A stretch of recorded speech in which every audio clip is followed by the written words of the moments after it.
শুধু একটা মানুষের জন্য আমাকে আমার মা বাবা নিজের বাড়ি থেকে তাড়িয়ে দিলেন। তবে আমিও ভেবে নিয়েছি কোনো দিন নিজের শহরে যাব না, আর মা বাবাকে আমার এই চেহারা দেখাবো না। আর যে মানুষটার জন্য আমার আজ এই অবস্থা, তাকে আমি কোনো দিন ক্ষমা করব না। আজীবন ঘৃণা করে যাব। এখন একটা থাকার জায়গা করতে, তারপর কলেজে ভর্তি হতে হবে। কিন্তু কে সাহায্য করবে আমাকে? আমি তো কাউকে চিনি না এখানে। এবার স্টেশন থেকে বেরিয়ে শহরের দিকে যাচ্ছি। এভাবে হাঁটতে হাঁটতে কখন যে রাত হয়ে যায় মনে নাই। আমি রাস্তার ল্যাম্প পোস্টের নিচে দাঁড়িয়ে আছি, আর তখনই একটা মেয়ে দৌড়িয়ে এসে আমার পিছনে দাঁড়ালো। তারপর আমি সামনে তাকিয়ে দেখি দুইটা মাতাল লোক মেয়েটাকে তাড়া করেছিল। আমাকে দেখে লোক দুটো চলে গেল। এবার আমি মেয়েটির দিকে তাকালাম। ল্যাম্প পোস্টের আলোয় মেয়েটাকে অনেক সুন্দর লাগছে। আমি বললাম, আপনাকে কেন তাড়া করছিল ওই দুটো লোক?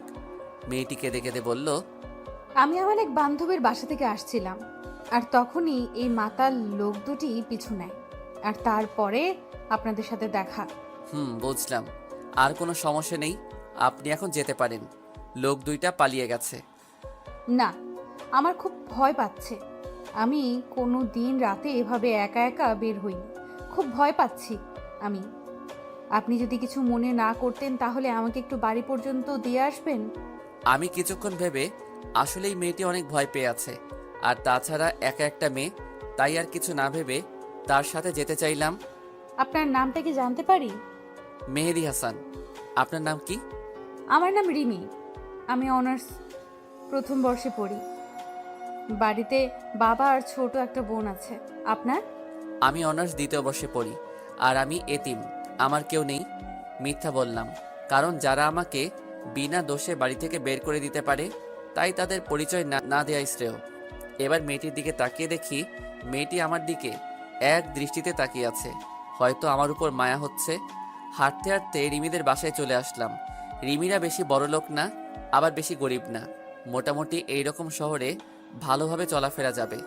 আমি রিমিকে বাড়িতে যখনই চলে আসব তখনই রিমি আমাকে ডাকলো আর বলল, আমাদের এখানে আজকে রাতটা খেয়ে তারপর না হয় চলে যাবেন। অবশ্য আমারও প্রচুর ক্ষুধা পেয়েছে, তাই সেই সকালে ভাতের বদলে বাবার কাছে মার খেয়ে বের হয়েছি। তাই আর মানা করতে পারলাম না। বাসার মধ্যে ঢুকে দেখি সুন্দর একটা বাড়ি, সবকিছু সাজানো গোছানো। তারপর রিমি তার আম্মুকে সবকিছু বলল আর আমাকে দেখিয়ে দিল। রিমির আম্মু আমার কাছে এসে কাঁদতে কাঁদতে বলল, আমার মেয়েকে বাঁচিয়ে তুমি অনেক বড় সাহায্য করলে বাবা। তোমার প্রতি আমরা সারা জীবন ঋণী হয়ে থাকব। ছিছি খালাম্মা, কি বলছেন এসব? মা কোনোদিন ছেলের কাছে ঋণী থাকতে পারে? আমি তো আপনার ছেলের মতোই, তাই না? রিমি এসে বলল, আহ মা, সে কখন থেকে ক্ষুধা পেয়েছে, তাড়াতাড়ি খেতে দাও। আমি হাত মুখ ধুয়ে টেবিলে বসে খাবারের জন্য অপেক্ষা করছি, আর তখনই রিমির বাবা আসলো। আমি আবার সব বাবাকে একটু ভয় পাই, তাই সাথে সাথে দাঁড়িয়ে গেলাম। রিমি, কে এই ছেলে? তাকে তো কোনোদিন দেখিনি আমাদের এলাকায়। তারপর রিমি তার বাবাকে সব ঘটনা খুলে বলল, আর তখন রিমির বাবা বলল, তোমার যেহেতু কেউ নাই, তো কি হয়েছে, আমরা তো আছি। রিমির বাবা এরূপ কথা শুনে খুব খুশি হলাম, আর আমরা সবাই মিলে খেতে বসলাম। তখন রিমির বাবা বলল, তোমার যখন থাকার কোনো জায়গা নেই, তাহলে আমাদের এখানে থাকবে, আর সকালে কলেজ করবে, আর বিকাল থেকে রাত পর্যন্ত আমার সাথে আমার ব্যবসায় সাহায্য করবে। আমি রিমির বাবার কথা শুনে খুব খুশি হলাম। যাক, অন্তত থাকার জায়গা আর একটা কাজ তো পেলাম। তারপরে রাতের খাবার খেয়ে রিমি আমাকে একটা রুমে নিয়ে গেল। দুজনে মিলে রুমটা একটু গোছালাম। আসলেই রিমি মেয়েটা অনেক সুন্দর আর অনেক ভালো। তবে রিমি আমার দিকে একটু পরপর আর চোখে তাকাচ্ছে, আর মিট মিট করে হাসছে। সকালে উঠে ফ্রেশ হয়ে হালকা নাস্তা করে রিমির সাথে তাদের কলেজে গেলাম। ভর্তির কাজ সব শেষ হলে 3টা ক্লাস করে বাইরে এসে দেখি রিমি আমার জন্য বাইরে দাঁড়িয়ে আছে। কেমন হলো আজকের ক্লাসগুলো? অনেক ভালো, আর কলেজটা অনেক সুন্দর। খুব ভালো লাগছে আমার। তারপর কলেজ থেকে এসে দুপুরের খাবার খেয়ে খালুজানের সাথে তাদের দোকানে গেলাম। খালুর দোকানটা অনেক বড়, তাই আমি খালুর কাজে সাহায্য করলাম। এভাবে চলতে থাকে আমার নতুন জীবন। এখন আমি অনার্স ফাইনাল ইয়ারে, আর রিমি তৃতীয় বর্ষ। রিমির মা বাবা আমাকে অনেক ভালোবাসে, একদম তাদের নিজের ছেলের মতো। আর রিমির ছোট বোনটা তো আমাকে ছাড়া কিছুই বোঝে না, সব সময় ভাইয়া ভাইয়া করে। আমিও তাকে খুব ভালোবাসি। রিমির ছোট বোনের নাম হলো মিনি। তবে রিমির ব্যবহার দেখে আমি খুব অবাক হই। মেয়েটা এত ভালো, আর মাঝে মাঝে রিমির আচরণ দেখে মনে হয় রিমি আমাকে খুব ভালোবাসে। আমার কখন কি লাগবে সব সময় চোখে চোখে রাখবে, কেয়ার করবে, মিষ্টি শাসন করবে। রিমির মিষ্টি শাসন আর কেয়ারগুলো খুব ভালো লাগে। একদিন আমি কলেজে এক মেয়ে বন্ধুর সাথে কথা বলছি আর সামনে গেটের দিকে যাচ্ছি, আর তখনই দেখি সামনে রিমি, কিন্তু তার চোখ দিয়ে অনবরত পানি বের হচ্ছে। আমি আমার বন্ধুর কাছ থেকে বিদায় নিয়ে যেই রিমির কাছে যাব, তখনই ঠাস, রিমি আমাকে অনেক জোরে একটা থাপ্পড় মারলো। থাপ্পড় মেরে রিমি চলে গেল বাসায়, আর আমি মাথা নিচু করে দাঁড়িয়ে আছি। চোখ দিয়ে দুফোঁটা নোনা জল বেরিয়ে আসলো। আবার সেই পুরনো কথা মনে করে দিল। 2 বছর আগে ঠিক একইভাবে আমাকে চর মেরেছিল আমার এক খুবই কাছের মানুষ। খুব কষ্ট পেয়েছিলাম তখন। রিমি আমাকে থাপ্পড় মারলো, কিন্তু 2 বছর আগে আমাকে এভাবে থাপ্পড় মেরেছিল, তখন 1000 গুণ কষ্ট পেয়েছিলাম। কলেজের পর আমি আর রিমিদের বাড়ি যাইনি। একটা ট্রেন লাইনে বসেছিলাম। বসে থাকতে থাকতে আজ আর খালুর দোকানে যাওয়া হলো না। রিমি আমাকে থাপ্পড় মেরেছে, এই জন্য আমি কষ্ট পাইনি। রিমি আমাকে থাপ্পড় মেরে আমার পুরনো কথা মনে করিয়ে দিয়েছে, তাই খুব কষ্ট হচ্ছে।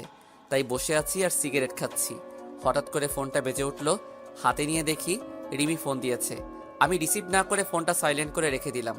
আবার পুরনো কথা ভাবছি। ভাবতে ভাবতে রাত 10টা বেজে গেল।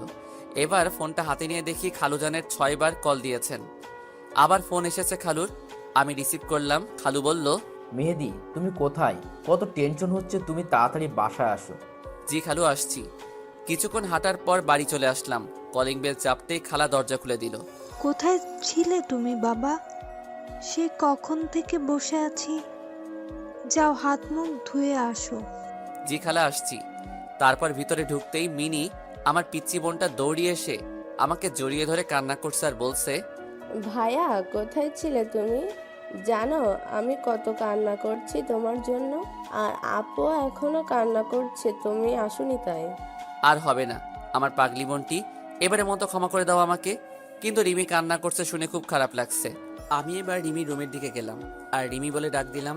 রিমি আমার দিকে যেই তাকালো আমি তো ভয় পেয়ে গেলাম। রিমির চোখ লাল ও ফুলে আছে, হয়তো কান্না করে এ অবস্থা হয়েছে। এবার রিমি দৌড়িয়ে এসে আমাকে জড়িয়ে ধরে জোরে জোরে কান্না করে দিল। আমি তো বেশ অবাক হলাম। কোথায় ছিলে তুমি? জানো আমি কত টেনশনে ছিলাম। আমি মনে করেছি তুমি আমাদের ছেড়ে চলে গেছো। তুমি আমায় ছেড়ে কোথাও যাবে না, আগে প্রমিস করো। আমি রিমিকে বুক থেকে সরিয়ে দিয়ে বললাম, কোথায় যাব আমি? তোমরা ছাড়া তো আর কেউ নেই আমার, তাহলে কোথায় যাব বলো আমি? মনে থাকে যেন, আর যেখানে যাবে আমাকে বলে যাবে। তাহলে আমাকে কলেজে ওইভাবে সবার সামনে থাপ্পড় মারলে কেন? তাহলে তুমি ওই মেয়েটার সাথে অমনভাবে হেসে কথা বলছিলে কেন? তুমি জানো কতটা কষ্ট হয়েছিল? কই হেসে কথা বলছি? আর ও তো আমার ক্লাসমেট, ওর সাথে তো কথা বলতেই পারি। আর ওর সাথে কথা বলেছি তো তোমার কি? আমার কি মানে? আমি তোমাকে ভালোবাসি। আমি নিজের জীবনের থেকেও তোমাকে ভালোবাসি। তোমার সরলতাকে আমি ভালোবেসে ফেলেছি। এবার আমি রিমির থেকে এক ঝাটকায় দূরে সরে আসলাম। কি বলছো এসব তুমি? জানো তুমি কি বলছো? আরে হয় না রিমি, আমি একজন এতিম। তোমার বাবা আমাকে আশ্রয় দিয়েছেন, আমি তার সাথে বিশ্বাসঘাতকতা করতে পারবো না। আর তাছাড়া তোমার বাবা জানতে পারলে আমাকে কোনোদিন ক্ষমা করবেন না। আমাকে তুমি ভুলে যাও।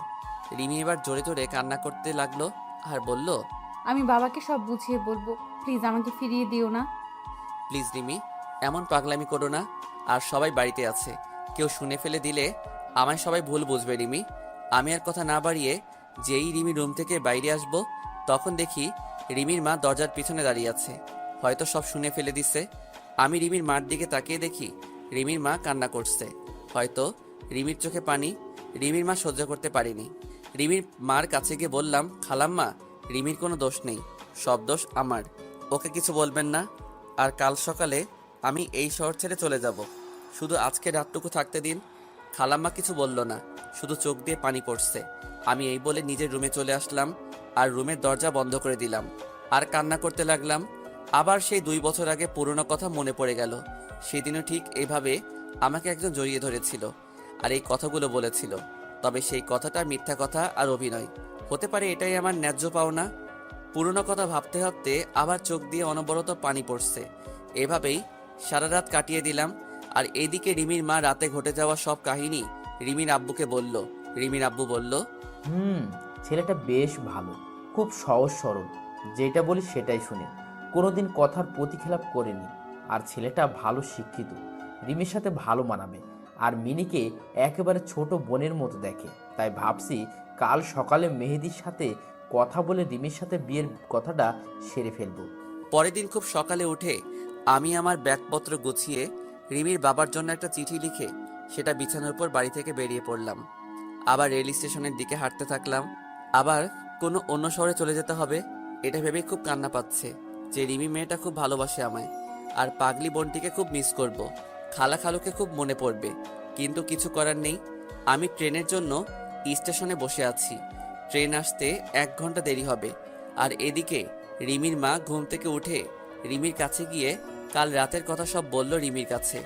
রিমি তা শুনে প্রায় পাগলের মতো হয়ে গেল খুশিতে, তার মাকে জড়িয়ে ধরল। এবার রিমি দৌড়িয়ে মেহেদি রুমে গেল। আর যখনই দরজায় নক করতে যাবে তখন দেখে দরজা খোলা রয়েছে। রিমি তখন রুমের ভিতর যেয়ে দেখে মেহেদি নেই, আর মেহেদির জামা কাপড় ব্যাগ বইপত্র কিছু নেই। তখনই চোখ গেল বিছানার উপর। রিমি চিঠিটা হাতে নিয়ে পড়তে থাকলো। চিঠি পড়া শেষে রিমি চিৎকার দিয়ে আম্মু বলে ডাক দিয়ে বেহুশ হয়ে পড়ে গেল। সাথে মেহেদি রুমে গিয়ে দেখে রিমি বেহুশ হয়ে পড়ে আছে। রিমির মা সাথে সাথে রিমির খাটের উপরে তুলল। রিমির বাবা রিমির হাতে একটা কাগজ দেখলো, আর কাগজটা খুলে দেখে একটা চিঠি। রিমির বাবা চিঠি পড়তে লাগলো। শ্রদ্ধেয় খালুজান, প্রথমেই সালাম নিবেন। আশা করি আপনি এতক্ষণে সব জেনে গেছেন। এতে রিমির কোনো দোষ নেই খালুজান। তাই আমি এই শহর থেকে চলে যাচ্ছি। আর কোনোদিন হয়তো দেখা হবে না। তাই এই এতিম ছেলেটাকে ক্ষমা করে দিবেন। আর নিজের শরীরের দিকে একটু খেয়াল রাখবেন। এতিম ছেলে। রিমির বাবা চিঠিটা পড়া মাত্র প্রথমে বাস স্ট্যান্ডে গেল খুঁজতে, কিন্তু পেল না। তারপর রেল স্টেশনের দিকে গেল, আর তখন দেখলো মেহেদি একটা বেঞ্চের উপরে মাথা নিচু করে বসে আছে। রিমির বাবা মেহেদির কাছে গিয়ে মাথায় হাত বুলালো। আর তখনই মেহেদি উপরে তাকিয়ে দেখে খালুজান। খালু, আপনি এখানে?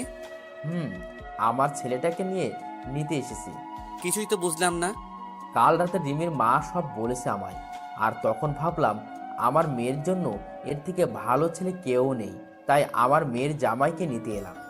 কিন্তু খালু, আমি একজন এতিম। আর চুপ, আর কোনোদিন নিজেকে এতিম বলবে না, আমরা কেউ না তোমার। তারপর আমি খালুকে জড়িয়ে ধরলাম। তারপর আমি আর খালু বাড়ি চলে আসলাম। এসে দেখি 2 মহারানী আমার উপর রাগ করে আমার সাথে কথা বলছে না। আমি প্রথমে মিনির কাছে গেলাম, তারপর আমার বোনটিকে কোলে তুলে নিলাম। আর যেই 2 গালে 2টা পাপ্পি দিয়েছি, আর অমনি হেসে দিল। যাক বাবা, ছোটটার তো রাগ ভাঙাতে পারলাম, এখন বড়টাকে দেখতে হবে। আমি রিমির রুমে গেলাম, যে দেখি রিমির চোখ লাল হয়ে আছে। বুঝতে পারলাম খুব কান্না করছে। আমি চলে যাওয়ার পর আমি এবার রিমির সামনে গিয়ে বললাম, সরি রিমি, আর কোনোদিন তোমায় ছেড়ে যাব না। দেখলাম রিমির কোনো পাত্তাই নেই, তাই রিমির হাত ধরে সোজা আমার বুকে টেনে নিলাম। রিমি ছাড়ানোর চেষ্টা করছে, বাট পারছে না। প্লিজ রিমি, আমায় তুমি ক্ষমা করে দাও, কথা দিচ্ছি আর কোনোদিন তোমায় ছেড়ে যাব না। না, তোমার কোনো ক্ষমা নেই। আর আমি আপনাকে ভালোবাসি না। সত্যি ভালোবাসো না? না। তাহলে আর কি করা, আবার চলে যাই, আর কোনোদিন আসবো না। এই কথা বলে যেই আসতে যাব, আর তখনই রিমি আমাকে শক্ত করে জড়িয়ে ধরলো। আমি তোমাকে কোনো দিন যেতে দেব না, তোমাকে শক্ত করে জড়িয়ে ধরে রাখবো। আমিও পাগলিটাকে শক্ত করে জড়িয়ে ধরলাম। হঠাৎ করে রিমির ছোট বোন মিনি চলে আসলো। কি ভাইয়া, বউকে পেয়ে কি নিজের বোনকেই ভুলে গেলে?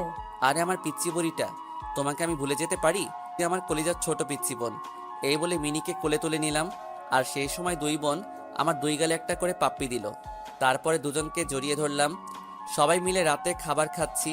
তখন রিমির বাবা বলল, আগামী পরশুদিন তোমাদের বিয়ে, তোমাদের কোনো আপত্তি আছে? রিমি দেখলাম লজ্জায় মাথা নিচু করে বসে আছে। আমি বললাম, না খালু, আমার কোনো আপত্তি নেই। তারপর আমরা খাবার খেয়ে যে যার রুমে গিয়ে শুয়ে পড়লাম। কিছুক্ষণ পর আমার রুমের দরজা খোলার আওয়াজ পেলাম। তাকিয়ে দেখি রিমি আমার রুমে আসছে। রিমি, তুমি এখানে এই রাতে কি করছো এখানে? কেউ দেখে ফেললে কি বলবে সবাই? কেউ দেখবে না, আর আমি আমার হবু স্বামীর রুমে আসছি, তাতে কার কি আসে যায়? কিন্তু আমাদের এখনো বিয়ে হয়নি তো। তুমি যাও, এখন কেউ দেখলে খারাপ ভাববে। না, আমি যাব না। যদি তুমি আজকের মতো কাল সকালেও যদি তুমি চলে যাও, তাহলে আমি আজ রাতে তোমার সাথে থাকবো। কি কি বলছো তুমি? তোমার মাথা ঠিক আছে? বিয়ের আগে একটা ছেলে আর একটা মেয়ে একসাথে ঘুমাবে? আর আমি কোথাও যাব না তোমাকে ছেড়ে। তা আমি শুনবো না। আমি আজ এখানেই তোমার সাথে ঘুমাবো। আর কেউ যদি আমাকে রাখতে না চায় তাহলে আমি সারা রাত বসে বসে কান্না করব। আচ্ছা ঠিক আছে, তুমি বিছানায় ঘুমাও, আমি নিচে শুয়ে পড়ছি। না, তুমি আমার সাথে বিছানায় ঘুমাবে। এই চিল্লাচ্ছ কেন? কেউ শুনে ফেলবে। তুমি বিছানায় না আসলে আমি আরো চিল্লাবো। আচ্ছা ঠিক আছে, বিছানায় ঘুমাবো। এবার আমি বিছানায় গিয়ে খাটের এক পাশে শুয়ে পড়লাম, আর রিমি আমার এক পাশে শুয়ে পড়লো। শুয়ে শুয়ে দুজন গল্প করছি, আর তখনই রিমি আমাকে জড়িয়ে ধরলো। আমিও রিমিকে জড়িয়ে ধরলাম। তারপর রিমি মুখ উঠিয়ে আমার দিকে এক দৃষ্টিতে তাকিয়ে আছে, আর আস্তে আস্তে রিমি আমার এত কাছে চলে আসলো, রিমির নিঃশ্বাসের শব্দ শোনা যাচ্ছে, আর গরম নিঃশ্বাস আমার মুখে আশ্রিয়ে পড়ছে। তারপর রিমি আমার ঠোঁটে ঠোঁট রাখলো। আহ, সে কি অনুভূতি, আপনারা না করলে কেউ বুঝতে পারবেন না। এভাবে প্রায় 8 মিনিট কিস করার পর রিমি আমাকে ছেড়ে দিল। দুজনে তখন প্রায় পাগলের মতো হাঁপাচ্ছি। তারপর রিমি আমার বুকে মাথা রাখলো আর বলল, কখনো আমাকে ছেড়ে চলে যাবে না তো? না পাগলি, আমি তোমাকে ছেড়ে কখনো যাব না। তাই বলে রিমি শক্ত করে বুকের সাথে জড়িয়ে ধরলাম। রিমিও আমাকে শক্ত করে জড়িয়ে ধরলো। তারপর রিমির কপালে একটা ভালোবাসার পরশ এঁকে দিলাম আর ঘুমিয়ে পড়লাম। সকালে উঠে দেখি রিমি এখনো ঘুমিয়ে আছে। কি অপূর্ব লাগছে রিমিকে।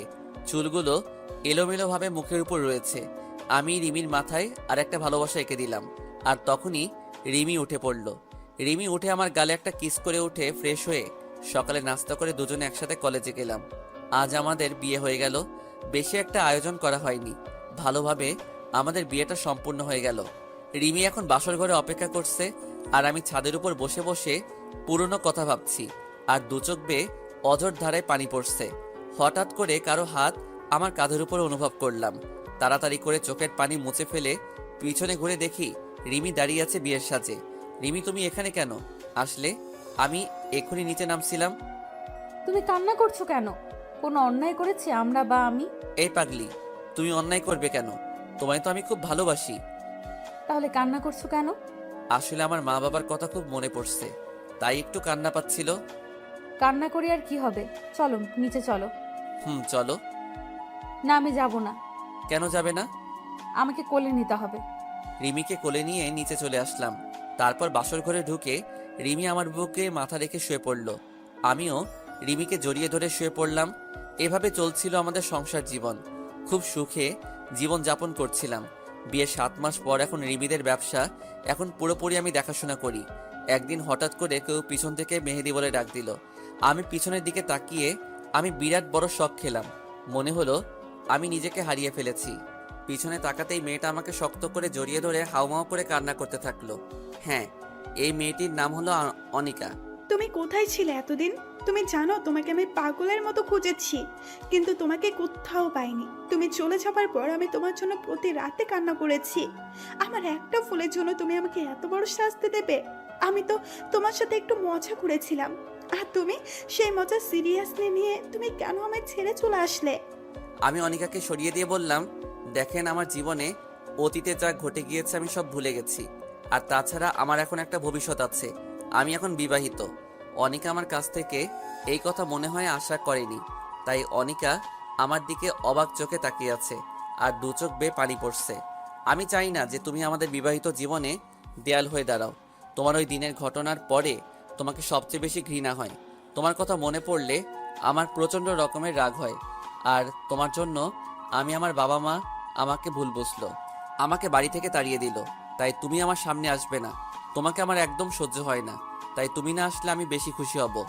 অনিকা কান্না করতে করতে চলে গেল। আমি হঠাৎ করে পিছনে তাকিয়ে দেখি রিমি দাঁড়িয়ে, আর রিমির চোখ দিয়ে টপ টপ করে পানি পড়ছে। হয়তো রিমি সব শুনে ফেলেছে। আমি রিমিকে দেখে কোনো অবাক হইনি, কারণ সত্য কথা কোনোদিন চাপা থাকে না। এবার আমি রিমির সামনে গেলাম। রিমি আমাকে শক্ত করে জড়িয়ে ধরে কান্না করতে থাকলো। আমিও রিমিকে শক্ত করে জড়িয়ে ধরলাম। কে ওই মেয়েটা তোমাকে জড়িয়ে ধরে ভালোবাসি বললো? আমার অতীত। তুমিই তো বলেছিলে তুমি এতিম, তোমার কেউ নেই। তাহলে আমার সাথে মিথ্যা বললে কেন? আমি তখন পরিস্থিতির শিকার ছিলাম, আর আমার মা বাবা ছোট ভাই সবাই আছে। রিমি এবার আবার শক্ত করে জড়িয়ে ধরে বলল, আমাকে ছেড়ে যাবে না তো কোনোদিন? কান্না করে বলল, না আমার পাগলি বউ, তোমাকে ছেড়ে কোথাও যাব না। তাহলে আমাকে বলতে হবে তোমার অতীতের কথা। ভালো, আপনার গল্পগুলো আমার কাছে অনেক ভালো লাগে। বলতে গেলে আপনার প্রেমে পড়ে গিয়েছি। কি বললেন? কার প্রেমে পড়েছেন আপনি? সরি, আপনাকে না, আপনার গল্পের প্রেমে পড়ে গিয়েছি। ও ধন্যবাদ, বাঁচালেন আমাকে। আমি তো ভয় পেয়ে গিয়েছিলাম। এদিকে বারবার আম্মু ডাকছে, কলেজে দেরি হয়ে যাবে। ভাই আম্মু ডাকছে, কলেজ যেতে হবে। তাই বলে আমি অফলাইন হয়ে গেলাম। আমি ঘুম থেকে উঠে হালকা নাস্তা করে কলেজে চলে আসলাম। আমি আমার রুমে যেই ঢুকতে যাব, তখনই একটা মেয়ের সাথে ধাক্কা লেগে মেয়েটি পড়ে গেল।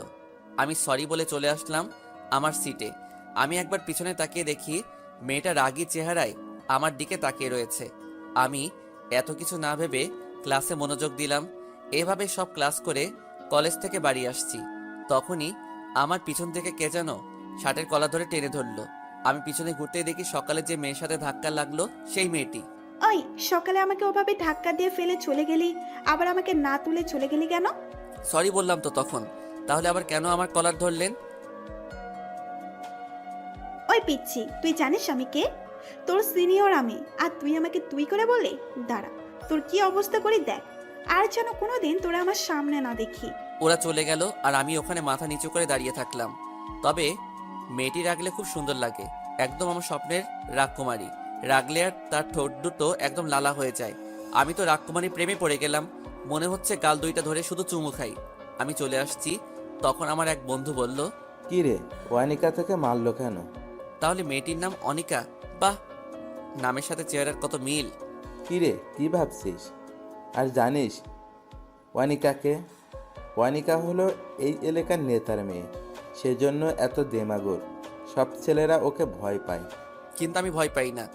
দোস্ত, তুই আমাকে নিয়ে চিন্তা করিস না, দেখিস একদিন অনিকা আমার হবে। মানে কি বলতে চাস তুই? আমি তো কিছুই বুঝতে পারছি না। আমার অনিকাকে খুব ভালো লেগেছে। তার রাগী বাঁকা চেহারা যেন কোনো রাজকুমারী। অনিকা রাগলে তার গাল দইটা লাল হয়ে যায়। আনিকার বাবা জানলে কিন্তু তোকে ছাড়বে না। সে পরে দেখা যাবে। চল আগে দুইটা সিগারেট খেয়ে বাসায় চল। তারপর সিগারেট শেষ করে আমি বাসায় চলে আসলাম। এসে ফ্রেশ হয়ে একটু ফেসবুকে ঢুকলাম। দেখলাম সকালে সেই বৃষ্টি বে আইডি থেকে মেসেজ এসেছে। দেখলাম সে অনলাইনে আছে। আপনি কোন কলেজে পড়েন? KMH সরকারি কলেজ। আপনি কোন কলেজে পড়েন? আমিও তো ওই কলেজে পড়ি। কোন ইয়ারে পড়েন আপনি? অনার্স থার্ড ইয়ারে। আপনি কোন ইয়ার? আমি সেকেন্ড ইয়ার। তাহলে কাল 10টায় বড় আম গাছের নিচে আসবেন। আমি আপনাকে দেখব, যে এত সুন্দর গল্প লিখে, তাকে একটু দেখব। ঠিক আসবো, এখন বাই। পরের দিন আমি একটু দেরি করে কলেজে গেলাম, যে দেখি অনিকা সেই আম গাছের নিচে একা দাঁড়িয়ে আছে, আর মনে হয় কারোর জন্য অপেক্ষা করছে। তারপর আমাকে সেই মেয়েটি মেসেজ দিল, লেখক সাহেব কোথায় আপনি? আপনি কোথায় আছেন? আর আমি কলেজে চলে আসছি। আমি আম গাছের নিচে দাঁড়িয়ে আছি। আমি আবার গাছের নিচে তাকালাম, দেখি অনিকা ছাড়া আর কেউ নেই। এবার আমি মনে মনে একটু খুশি হলাম। তাও শিওর হওয়ার জন্য আমি আবার ওকে মেসেজ দিলাম, আপনি কি হলুদ ড্রেস পরে আছেন? তাহলে আপনি চলে আসেন, আমি আপনাকে দেখব। এবার আমি মনে মনে প্যান্ট ড্যান্স দিচ্ছি। আমি লুঙ্গি পরিনি, তাই প্যান্ট পরে একটু ড্যান্স দিলাম। তখন আমি ভাবলাম, ওকে এভাবে দেখা দেওয়া যাবে না, আমাকে সবার সামনে চড় মারা, তাই না? এবার দেখো আমি কি করি ম্যাডাম। আমি আপনার সাথে দেখা করতে পারবো না। কেন পারবেন না? আমি কি কোনো অপরাধ করেছি? আপনার অনেক দোষ আছে। কি অপরাধ বলেন? যদি সত্যি আমি কোনো অপরাধ করে থাকি, তাহলে সেগুলো আমি সব শুধরিয়ে নিব। তুমি তোমার বাবার পাওয়ার কলেজে দেখাতে পারবে না, আর সবার সাথে ভালো ব্যবহার করতে হবে। আর গতকাল যাকে কলেজ শেষে চড় মারছো তাকে সরি বলতে হবে, আর তার ফ্রেন্ডশিপ করতে হবে। যদি এসব কথা মানতে পারো তাহলে আমার সাথে তুমি দেখা করতে পারবে। আমি রাজি, আমি সব করতে পারবো। তারপর আমি ক্লাসরুমে যাচ্ছি, তখন অনিকা আমার সামনে আসলো। কাল তোকে চর মারার জন্য সরি। আর আমরা কি ফ্রেন্ড হতে পারি? এবার আমি না করে দিলাম, অনিকাকে একটু ভোগাতে হবে। আমিও কম কিসের, আমাকে চড় মারা, তাই না? এবার দেখবে কত ধানে কত চাল। কেন করব না আমার সাথে বন্ধু? আরে আমি বললাম তো, কালকের জন্য সরি। আমি আপনার সাথে বন্ধুত্ব করব না। আপনি একটু ভালো না, সবসময় ছেলেদের সাথে খারাপ ব্যবহার করেন। যদি আবার আমার সাথে করেন? আমি বললাম তো সরি। আর কালকে আমার মাথা ঠিক ছিল না, একটু রাগ করে বাসা থেকে বের হয়েছিলাম, তাই তোকে ওই চটটা মারছিলাম। ও, তাহলে ওনের উপর রাগ আমার উপর ঝাড়লেন? আমি আসলেই সরি। আর কোনোদিন তোকে কেন আর কোনো ছেলেকে মারবো না। এবার তো আমার সাথে বন্ধুত্ব কর। ওকে বন্ধু করতে পারি, কিন্তু আমার একটা শর্ত আছে। কি সত্য বল? আমি যা বলবো তাই শুনতে হবে, আর এইসব ছেলেদের কাপড় পরা যাবে না, আর সবার সাথে ভালো আচরণ করতে হবে। ওই পিচ্ছি, তুই আমার হুকুম করার কে? আর আমি তোর কথা মানতে পারবো না। ওকে, তাহলে আমিও তোমার সাথে বন্ধুত্ব করতে পারবো না। আচ্ছা, তোর সত্ত্বে আমি রাজি। আচ্ছা, আমি এখন ক্লাসরুমে যাই। আর হ্যাঁ, আর একটা কথা, কলেজ শেষে আমার জন্য দাঁড়িয়ে থাকবা, একটা কাজ আছে। তাই বলে আমি ক্লাসরুমে চলে আসলাম। আসলে অনেকে জানে না যে ফেসবুকের মেহেদি হাসান আর আমি একই মানুষ। আসলে কোনোদিন পিক দেইনি তো, তাই চিনতে পারিনি। এসে দেখি স্যার এখনও ক্লাসে আসেনি, তাই একটু ফেসবুকে ঢুকলাম। ফেসবুকে ঢুকে দেখি অনিকা মেসেজ দিয়েছে আর অ্যাক্টিভও আছে। তুমি যা বলছো আমি তাই করেছি। আমি ওই ছেলেটার সাথে বন্ধুত্ব করেছি। এবার তো তুমি আমার সাথে দেখা করো। আমি বলেছি তো, আমার যখন সময় হবে তখন আমি নিজেই তোমার সাথে দেখা করব। তোমাকে যে কাজটুকু করতে দেওয়া হয়েছে সেইটুকু আগে করো। তাই বলে আমি অফলাইন হয়ে গেলাম আর ক্লাসে মনোযোগ দিলাম। ক্লাস শেষে আমি বাইরে এসে দেখি অনিকা একা একা সেই বড় আম গাছটার নিচে দাঁড়িয়ে আছে।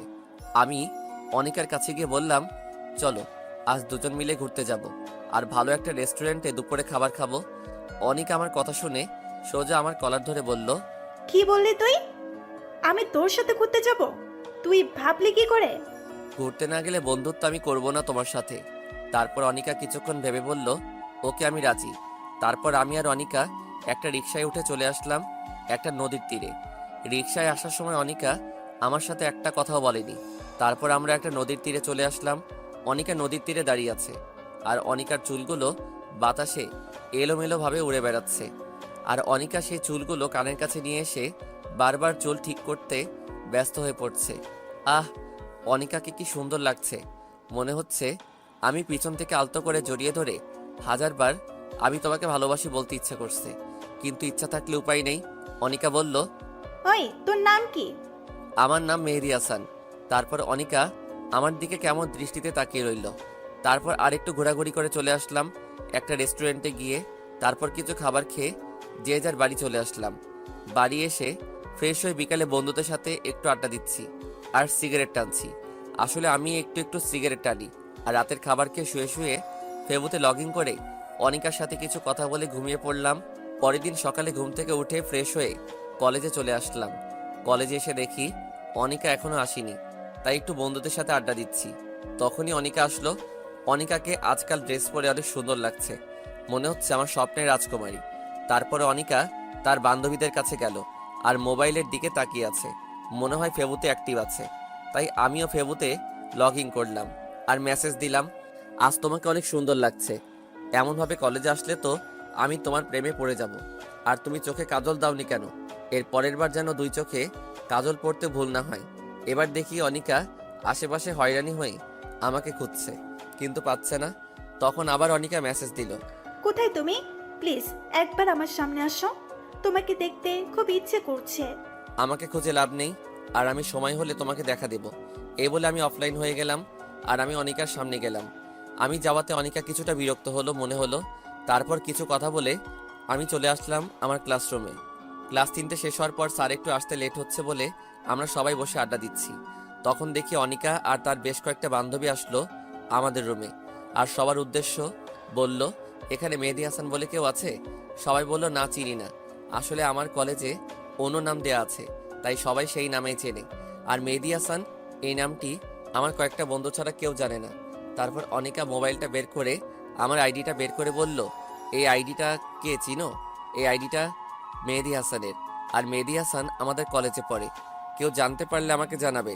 আর তখনই আমাদের ক্লাসে সেরা সুন্দরী বলল, এই মেহেদি হাসান আমাদের কলেজে পড়ে? আমি তো ভাবতেই পারছি না। আমি মেহেদি হাসানের বিরাট বড় একটা ফ্যান। মেহেদির সব গল্প আমি পড়ি। মেহেদিকে যদি কখনো কেউ খুঁজে পান তাহলে আমাকে একটু জানাবেন প্লিজ আপু, প্লিজ। আমি তো অবাক। আজ আমি যদি আমার প্রোফাইলে যদি আমার নিজের পিক দিতাম তাহলে অন্তত আজ সিঙ্গেল থাকতে হতো না। এখন নিজের কপালে নিজে চড় মারতে ইচ্ছে করছে। তারপর কলেজ শেষে আমি বাড়ি এসে ফ্রেশ হয়ে দুপুরের খাবার খেয়ে একটা ঘুম দিয়ে বিকালে বন্ধুদের সাথে আড্ডা দিতে গেলাম। আড্ডা দিয়ে এসে রাতের খাবার খেয়ে রুমে গিয়ে ফেবুতে লগ ইন করলাম। তখন দেখি অনিকা অ্যাক্টিভ রয়েছে। আমি অনিকাকে মেসেজ দিলাম, তুমি আমাকে ওভাবে প্রতিটা ক্লাসে খুঁজছিলে কেন? তুমি ভালো করে জানো আমাকে তুমি পাবে না। তোমাকে দেখতে খুব ইচ্ছে করছিল, তাই নিজেকে আর সামলাতে পারিনি। আর যেন কোনোদিন তোমাকে এভাবে আমাকে খুঁজতে না দেখি। আমার সময় হলে আমি নিজেই তোমার সাথে দেখা করে নেব। আর কিছু না বলে চ্যাট অফ করে ঘুমিয়ে পড়লাম। এভাবে আমার আর অনিকার মেসেঞ্জারে নিয়মিত কথা হয়। অনিকা আমাকে অনেক কেয়ার করে, অনেক শাসন করে। অনিকা মনে হয় আমাকে ভালোবাসে। অনিকার কথাতে অনেক বুঝতে পারি যে অনিকা আমাকে ভালোবাসে। আর এদিকে অনিকার সাথে আমার ভালোই বন্ধুত্ব তৈরি হয়েছে। আমাকে দেখে আর বিরক্ত হয় না।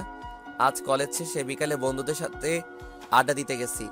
আর আমার এক বন্ধুর সাথে কোনো একটা বিষয় নিয়ে অনেক কথা কাটাকাটি হয়। তাই আমি রাগ করে বাড়ি চলে আসলাম। এসে কিছুই ভালো লাগছে না, তাই ঘুমিয়ে পড়লাম। আজ আর অনিকার সাথে কথা হলো না। এভাবে 2 দিন আমি কলেজে যাইনি, আর ফেবুতে লগ ইন করিনি। আজ 2 দিন পর আমি কলেজে যাচ্ছি। কলেজের গেট দিয়ে ঢুকতে যাব, তখনই দেখি অনিকা গেটের কাছে দাঁড়িয়ে আছে। আমি অনিকার চোখের দিকে তাকিয়ে রীতিমতো ভয় পেয়ে গেছি। চোখ দুটো লাল আর ফুলে আছে, মনে হয় 2 দিন ধরে শুধু কান্না করছে। অনিকা, তোমার কি হয়েছে? তোমার চোখ ফুটে আছে কেন? তারপর অনিকা সোজা আমার কলার ধরে টানতে টানতে 5তলা একটা বিল্ডিংয়ে নিয়ে যায়। এখানে সাধারণত কেউ আসে না, আর কোনো ক্লাসও হয় না। কি ব্যাপার, তুমি আমাকে এখানে নিয়ে আসলে কেন? তুই ভেবেছিস কি? হ্যাঁ, তোকে আমি খুঁজে পাবো না? তুই আমার সাথে খেলা করেছিস। তুই আমাকে ইমোশনাল করেছিস, আমাকে ব্ল্যাকমেল করে আমাকে কান্না আর কষ্ট দুটাই করিয়েছিস। কি বলছো তুমি? আমি তো কিছুই বুঝতে পারছি না। আর তুমি কান্না করছো কেন? ওই, আমি কি বলছি? মানে তুই কিছুই বুঝতে পারিস না? তোকে আমি ভালোবাসি, তুই বুঝিস না?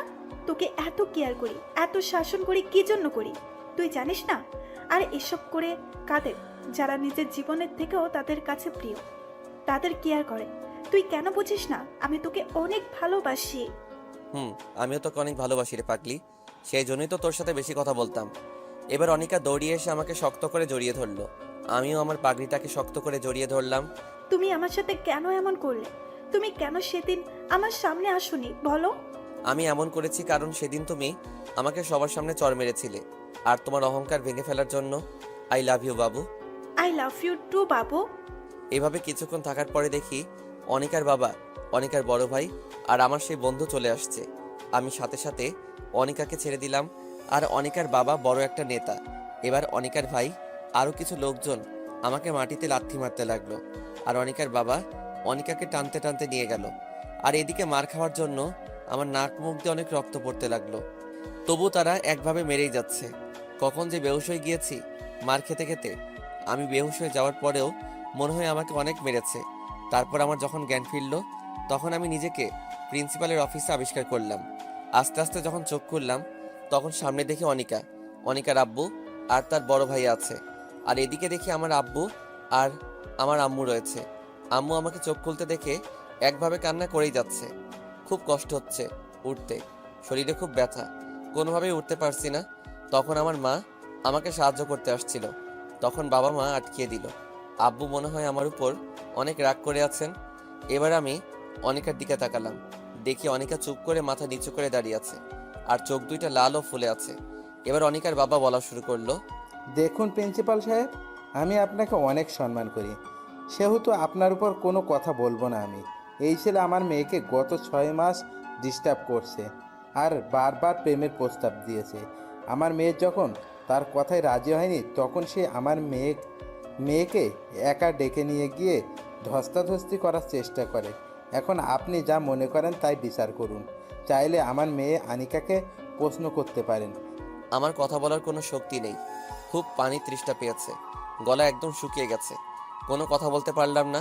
এবার আমাদের প্রিন্সিপাল অনিকাকে প্রশ্ন করলো, অনিকা মামনি, তোমার বাবা যা বললো সব কি সত্যি কথা? মাথা নিচু করে চুপ করে আছে। তুমি ভয় পাচ্ছ মামনি? এখানে ভয় পাওয়ার কি আছে? তুমি নির্ভয়ে বলো মামনি, কেউ তোমাকে কিছু বলবে না। আমি নিশ্চিত ছিলাম যে অনিকা আমাকে ভালোবাসে, সে মিথ্যা বলবে না। কিন্তু অনিকা আমার ভালোবাসাকে অপমান করলো, আমার বিশ্বাসকে মাটি চাপা দিল, আমাকে মিথ্যা অপবাদে ফাঁসিয়ে দিল, যা আমি কোনোদিন অনিকার কাছ থেকে আশা করিনি। হ্যাঁ স্যার, ওই ছোট লোকের বাচ্চা আমাকে প্রতিদিন ডিস্টার্ব করতো। আমি প্রতিদিন মানা করার পরেও আমাকে প্রতিদিন ডিস্টার্ব করতো। আজ আমি ওকে চড় মারতে গিয়েছি, তখন আমাকে টানতে টানতে 5তলায় নিয়ে গিয়ে আমাকে হু হু হু করে কেঁদে দিল, চিৎকার করে বলল।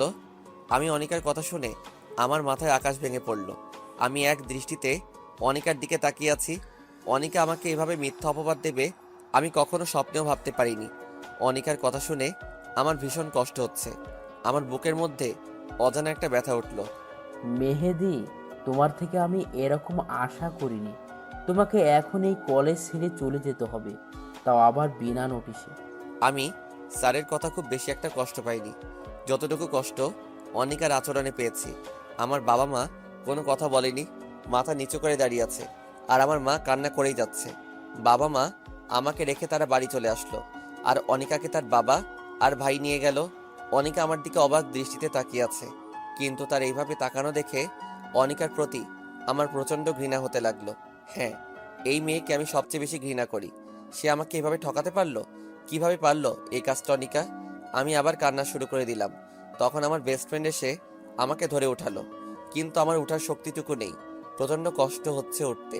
তারপর রাজু আর আমার আর একটা বন্ধু আমার বাড়ি নিয়ে এলো।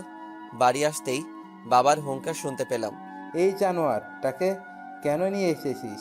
এই হারামের বাচ্চাটার কোনো জায়গা নেই আমার বাড়িতে। আজ তোর জন্য আমার মান সম্মান শেষ করে দিয়েছিস। তোর জন্য এই প্রথম আমার মাথা নিচু হয়েছে। তোকে আমার ছেলে হিসেবে পরিচয় দিতে ঘৃণা হচ্ছে। তোর এই বাড়ির কোনো জায়গা নেই, তুই বেরিয়ে যা আমার বাড়ি থেকে। আজ থেকে আমার কোনো ছেলে নেই, তুই বেরিয়ে যা আমার বাড়ি থেকে। মা কয়েকবার বাবাকে বোঝানোর চেষ্টা করছে, কিন্তু লাভ হলো না। আমার মাকে শেষবারের মতো কথা বলতে দিল না। আমি কান্না করতে করতে চলে আসলাম বন্ধুদের সাথে বন্ধুর বাড়ি। আমি যদি সুস্থ থাকতাম তাহলে আমার বাবাও মনে হয় মারতো, কিন্তু আমার এই অবস্থা দেখে হয়তো আমাকে আর মারিনি। আজ থেকে আমি এতিম হয়ে গেলাম, কেউ নেই আমার এই পৃথিবীতে। সবাই আমাকে ভুল বুঝে অবহেলা করলো। সব কিছু মেনে নেওয়া যায়, কিন্তু আপনজনের অবহেলা মেনে নেওয়া যায় না। প্রচণ্ড কষ্ট হচ্ছে আমার, এক পা হাঁটার শক্তি নেই আমার। সব বন্ধুরা আমাকে সাহায্য করে। আমার বন্ধু রাজু তার বাসায় নিয়ে আসলো। রাজু সব জানতো আমার আর অনিকার ব্যাপারে। আমি কিছুদিন রাজুদের বাসায় থেকে সুস্থ হয়ে নিলাম। আমার প্রতি রাতে প্রচণ্ড কান্না পেত, সেই কান্না দেখার মতো কেউ নেই। অনিকার প্রতি আমার প্রচণ্ড ঘৃণা জন্মেছে, আর আমার বাবার প্রতি খুব অভিমান সৃষ্টি হলো। আজ 15 দিন পর একটু সুস্থ হলাম, তাই আমি আমার বন্ধু রাজুর সাথে কলেজে গেলাম টিসি নিয়ে আসতে। আমি আস্তে আস্তে গেট দিয়ে ঢুকলাম। সবাই কেমন করে যেন আমার দিকে তাকিয়ে আছে। একটু সামনে যেতে দেখি অনিকা আমার সামনে দাঁড়িয়ে আছে। আমার তখন রাগটা চরমে উঠে গেল। আমি রাগটাকে কন্ট্রোল করে পাশ কাটিয়ে চলে আসতে যাব, তখনই অনিকা আমার পিছনে থেকে জড়িয়ে ধরলো। এক ঝাটকে অনিকাকে সরিয়ে দিলাম। মেহেদি, আমার কথাটা শোনো প্লিজ। সেখানে আমার কোনো চুপ, আর একটা কথা বলবে না। তোমায় নিজের থেকেও বেশি ভালোবাসতাম। সেদিন তোমার বলা কথাগুলো শুনে আমি প্রায় মৃত হয়ে গেছি। তোমার জন্য আমার মা বাবা আমাকে ভুল বুঝে বাসা থেকে বের করে দিয়েছে। তোমার জন্য আমার বাবা মার সম্মান নষ্ট হয়েছে। কি চাও তুমি বলো? এই ছোট লোকের বাচ্চাটার মৃত্যু চাও তুমি? ওকে, মরে যাব আমি, তার আগে তুমি তোমার এই চেহারা আমাকে আর দেখাবে না। আর তোমাকে আগে আমি নিজের থেকে ভালোবাসতাম, আর এখন আমি পৃথিবীর সব থেকে বেশি ঘৃণা করি তোমাকে। তোমার ওই মিথ্যা আড়ালে ছলনাময় চেহারা আমাকে আর দেখাবে না, আর আমার এই ছোট লোকের বাচ্চার চেহারা তোমাকে আর কোনোদিন দেখাবো না। তাই আমি টিসি নিতে আসছি।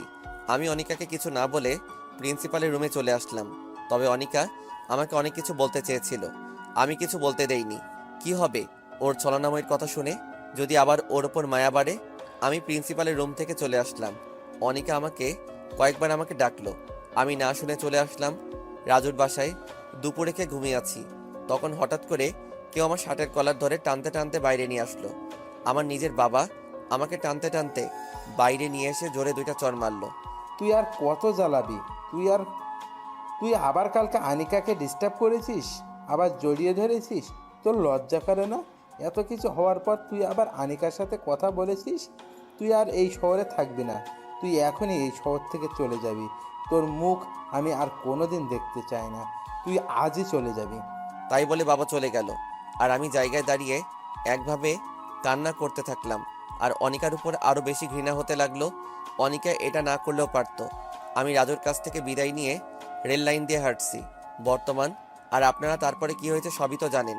আমার চোখ দিয়ে টপ টপ করে পানি পড়ছে, 2 চোখ দিয়ে। আর রিমি আর তার বাবা মা 3জনই কান্না করছে। রিমির বাবা বলল, তোমার সাথে যা হয়েছে তা খুব খারাপ হয়েছে। আর কোনোদিন নিজেকে এতিম বলবে না, এখন থেকে আমরা তোমার মা বাবা। তাই বলে তারা চলে গেল। আর রিমির সাথে সাথে আমাকে জড়িয়ে ধরে অজর ধারে কান্না করতে লাগলো। এই পাগলি, কান্না করছো কেন? তোমার জীবনের এত কিছু ঘটে গেল আর তুমি আমাকে একদিনও বললে না? আমি কি তোমার এতই পর? এবার আমি রিমিকে বাহুডোরে শক্ত করে জড়িয়ে বললাম, তুমি শুনে কষ্ট হবে বলে আমি বলিনি। এখন চলো, ঘুমাতে হবে। ছাড়ো আমাকে, চলো রুমে যাই। না, ছাড়বো না। আমি তোমাকে সারা দিন জড়িয়ে ধরে রাখবো। কাল থেকে ব্যবসা দেখা বন্ধ। তোমাকে আমি সারা সময় জড়িয়ে ধরে রাখবো। আমি পাগলিটার কথা শুনে হাসছি। কত ভালোবাসে পাগলিটা আমাকে। তারপর রিমিকে কোলে তুলে নিয়ে রুমে আসলাম আর শুয়ে পড়লাম। তবে রিমি আমার বুকে মাথা দিয়ে শুয়ে পড়লো। যদি কোনোদিন আনিকা এসে আমার কাছ থেকে তোমাকে নিয়ে যেতে আসে, তুমি তাহলে চলে যাবে? তুই ভাবলে কিভাবে? যার জন্য আমার জীবনের সবকিছু হারিয়েছি তাকে ঘৃণা ছাড়া ভালোবাসা যায় না। আর অনিকার জন্য আমি আমার পাগলিটাকে খুঁজে পেয়েছি। তারপর রিমি আমার বুকে ঘুমিয়ে পড়ল আর আমি রিমির মাথায় হাত বুলিয়ে দিচ্ছি। তখন মনে পড়ল অনিকা এখানে কি করতে এসেছিল। আর আমার নতুন জায়গা সব জেনে গেল। একমাত্র সেই জানে তার মনে কি আছে। আবার যদি আমার রিমিকে আমার কাছ থেকে ছিনিয়ে নেয়। তখন রাজুর কথা খুব মনে পড়ল। আজ 1 বছর পর রাজুর ফোনে কল দিচ্ছি। রাজু ফোন রিসিভ করলো আর আমি অঝোর ধারায় কান্না করে দিলাম। আসসালামু আলাইকুম। হ্যালো, কে বলছেন? চুপ করে আছি। কি হলো, কথা বলছেন না কেন? দোস্ত, আমি মেহেদি বলছি। কেমন আছিস তুই? মেহেদি, তুই কোথায় ছিলি দোস্ত এতদিন? তোকে আমরা কত খুঁজেছি। তুই কোথায় এখন? ঠিক আছিস তো? হ্যাঁ দোস্ত, ভালো আছি। আর আমি চাঁদপুর শহরে আছি। আর অনেক ভালো আছি। আর আমাকে খুঁজেছি মানে কি বলেছিস তুই? তুই চলে যাওয়ার পর তোর মা বাবা সবাই সবাই অনিকা সবাই অনেক খুঁজেছে তোকে, কিন্তু কোথাও পায়নি। তুই চলে যাওয়ার পর তোর মা বাবা তোকে না পেয়ে খুব কান্না করতো আর সব সময় মেহেদি মেহেদি বলতো। তুই কখন আসবি শুধু তাই চিন্তা করতো। আর কবে আসবি এখানে আমি তোর মা বাবার সাথে বলি। না দোস্ত, তুই কিছু বলবি না। আমি কোথায় আছি আর তোর উপর সেই বিশ্বাস আছে। তুই কারোর সাথে বলবি না। আর আমি মনে হয় আর কোনোদিন ওখানে ফিরে যাব না। কেন আসবি না তোর শহরে? আর তোর মা বাবা তো তাদের ভুল স্বীকার করেছে। আর আনিকা তোকে অনেক তুই চুপ কর। ওই অনিকার নাম আমার সামনে বলবি না। তুই ভালোভাবে জানিস আমি অনিকাকে কতটুকু ঘৃণা করি। আর কোনোদিন অনিকাকে মাফ করতে পারবো না। আর মা বাবা তারা তো জানতো তাদের ছেলে এরকম না। তারপরও ও আমাকে ভুল বুঝে বাড়ি ছাড়া করলো, তারপর শহর ছাড়া করলো। আমি আর কোনোদিন ফিরে যাব না ওখানে। আর আমি এখানে বিয়ে করেছি। আর আমার বউ আমাকে নিজের থেকেও বেশি ভালোবাসে। আর আমিও অনেক ভালোবাসি। আর আমি রিমিকে ছেড়ে কোথাও যাব না। যখন সবাই আমাকে ভুল বুঝে রাস্তার কুকুরের মতো দূর দূর করে তাড়িয়ে দিয়েছে, তখন এই মেয়েটি আমার পাশে এসে দাঁড়িয়েছে। আমি কখনো রিমিকে ছেড়ে যাব না। তুই বিয়ে করেছিস, আমাকে একবারও জানালি না? ভাবি তোকে অনেক ভালোবাসে তাই না? খুব ভালোবাসে পাগলি বউ আমার। ও সব সময় আমার পাশে থাকে আর পাগলের মতো জড়িয়ে ধরে থাকে। আর রিমির দুষ্টামিগুলো আমি খুব ভালোবাসি। আমি রিমিকে ছেড়ে কোথাও যাব না। অনেক ভালোবাসি আমি রিমিকে। তোর অতীত রিমি বা তার মা বাবা কেউ জানে? সবাই জানে। তবে প্রথমে কাউকে জানাইনি, পরে সব জানাইছি। আর তোর কোনো চিন্তা করা লাগবে না। খুব ভালো আছি আমি। আচ্ছা তাহলে এখন রাখি, পরে কথা বলবো। আচ্ছা, ভালো থাকিস, বাই। এই বলে ফোন কেটে দিয়ে আমি যেই পিছনে ঘুরে বিছানায় আসতে যাব, আর তখনই দেখি রিমি দাঁড়িয়ে আছে আমার পিছনে। আর রিমির 2 চোখ দিয়ে টপ টপ করে পানি পড়ছে। কি ব্যাপার, তুমি এখানে কেন? ঘুমাওনি তুমি? আর কান্না করছো কেন? তুমি জানো না তোমার কান্না আমার একদম সহ্য হয় না। এবার রিমি দৌড়িয়ে এসে আমাকে শক্ত করে জড়িয়ে ধরলো আর জোরে জোরে কান্না করছে। আমিও শক্ত করে জড়িয়ে ধরলাম আমার পাগলিটাকে। তখন রিমি আমার বুকে মুখ লুকিয়ে বলল, তুমি আমায় ছেড়ে কোনোদিন চলে যাবে না তো?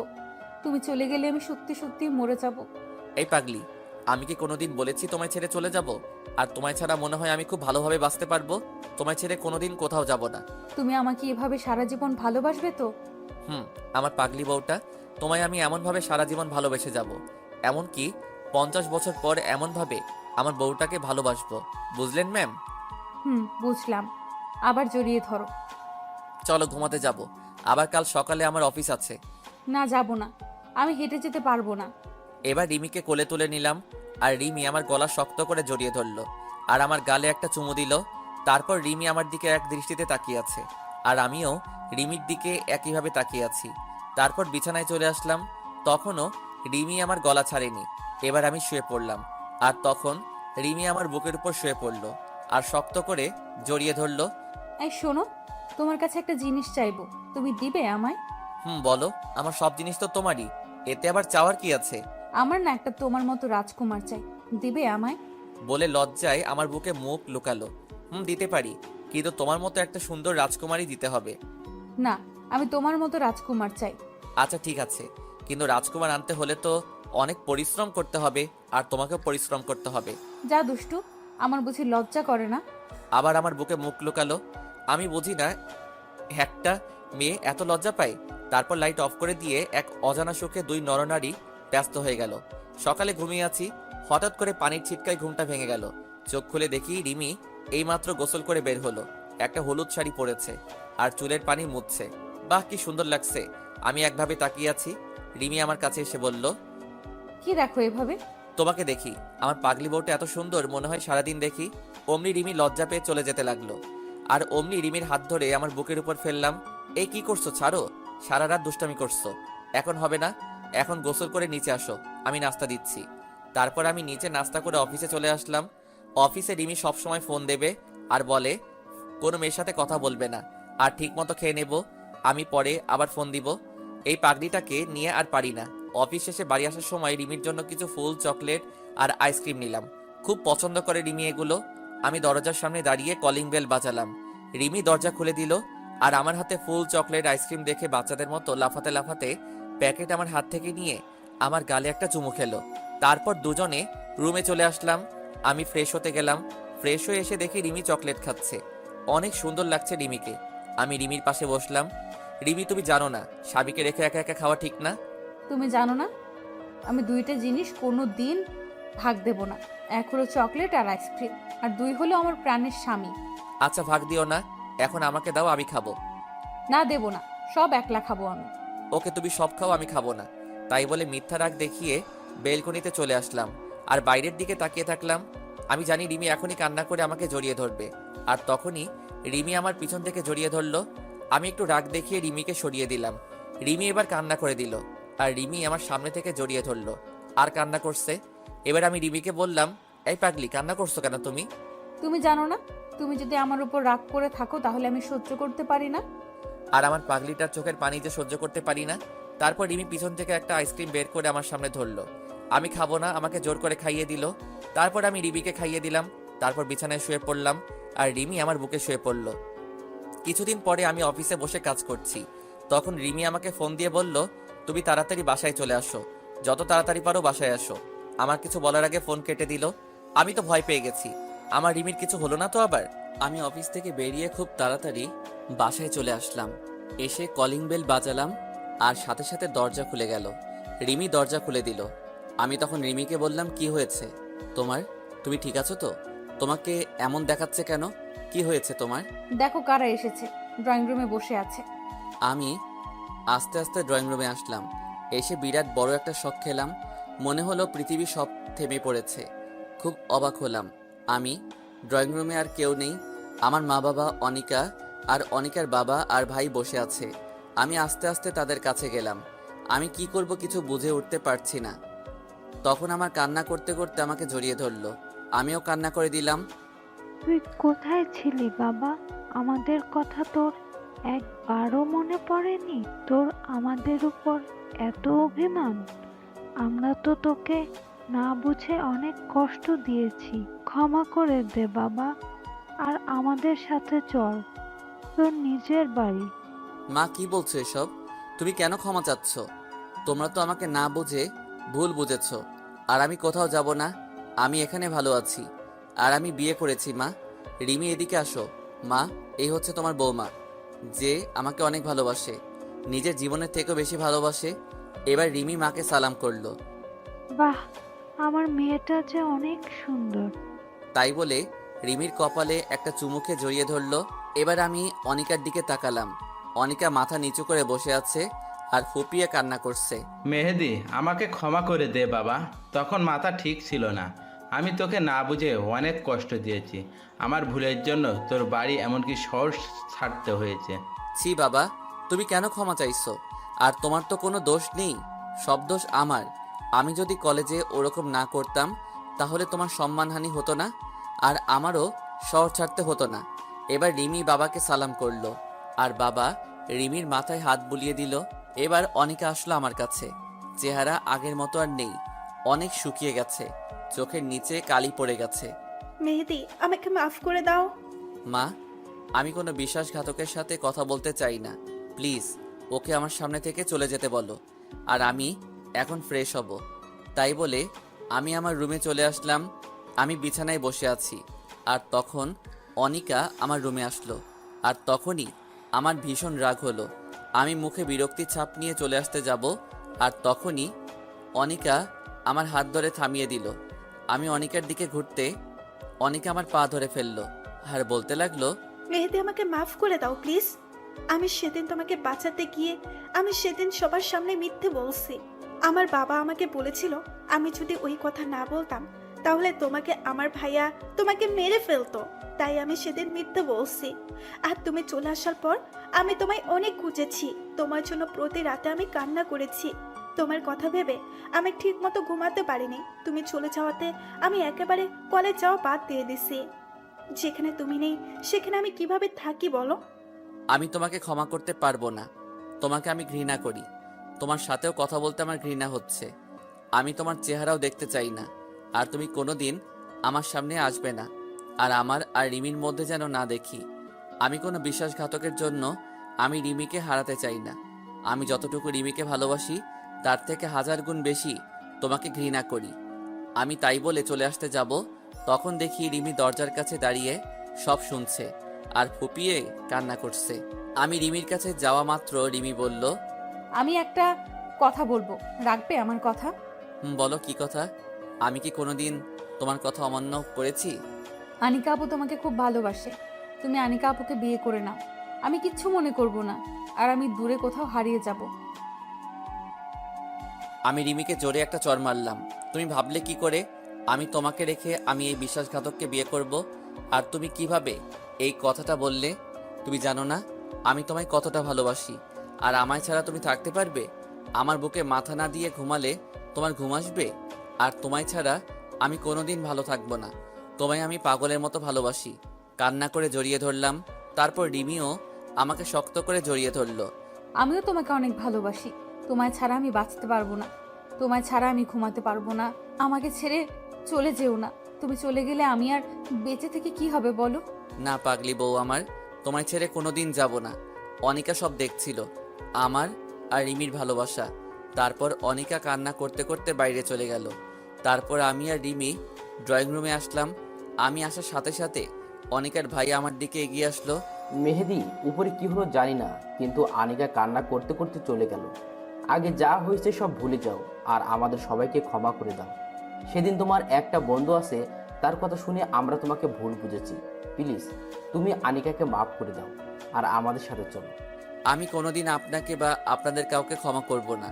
আপনাদের জন্য আমার বাবার সম্মানহানি হয়েছে। আপনাদের জন্য আমি নিজের বাড়ি, এমনকি নিজের শহর ছাড়তে হয়েছে। তুমি চলে যাবার পর আনিকা সব সময় কান্না করতো। কলেজ যাওয়া বন্ধ করে দিছে, এমনকি ঠিকমতো খায় না। সব সময় নিজেকে একটা রুমে বন্দি রাখে। প্লিজ, আমি আর কাউকে বিশ্বাস করতে পারবো না। আর এই যে আমার বউ, সে আমাকে অনেক ভালোবাসে। আপনার বোনের মতো বিশ্বাসঘাতক না। আমি যখন এই শহরে নতুন এসেছি তখন না ছিল থাকার জায়গা আর না ছিল খাওয়ার মতো টাকা।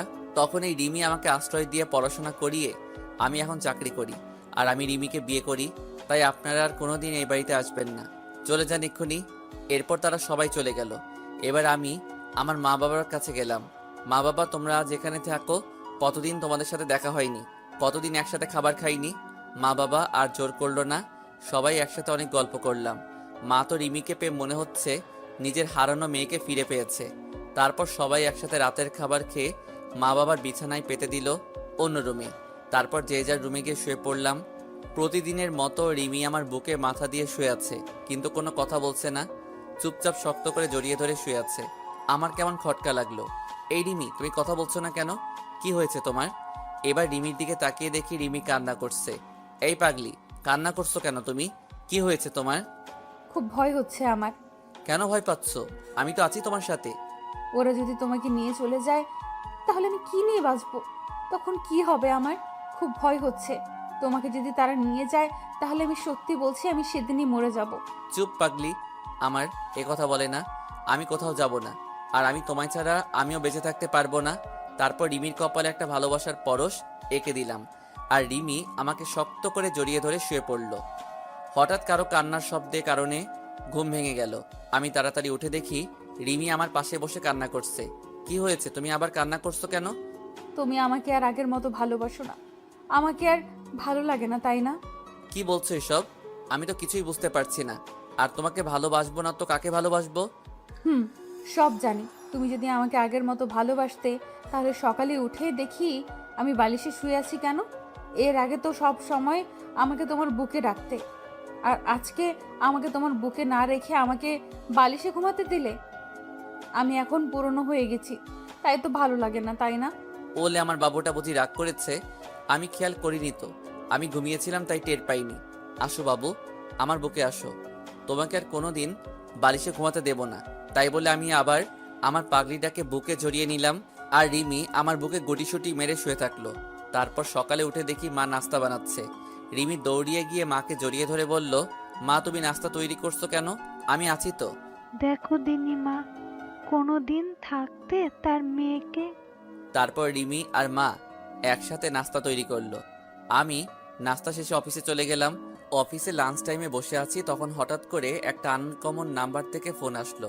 আমি ফোন রিসিভ করে সালাম দিলাম, কিন্তু সে সালামের উত্তর না দিয়ে বলল, বাবা তুমি তাড়াতাড়ি বাড়ি আসো, খুব টেনশন হচ্ছে, তাড়াতাড়ি বাড়ি আয়। তাই বলে ফোনটা রেখে দিল। আমি বুঝতে পারলাম মা ফোন দিয়েছে। আমি তাড়াতাড়ি অফিস থেকে বাড়ি চলে আসলাম। এসে যা দেখলাম তা আমি কখনো প্রস্তুত ছিলাম না।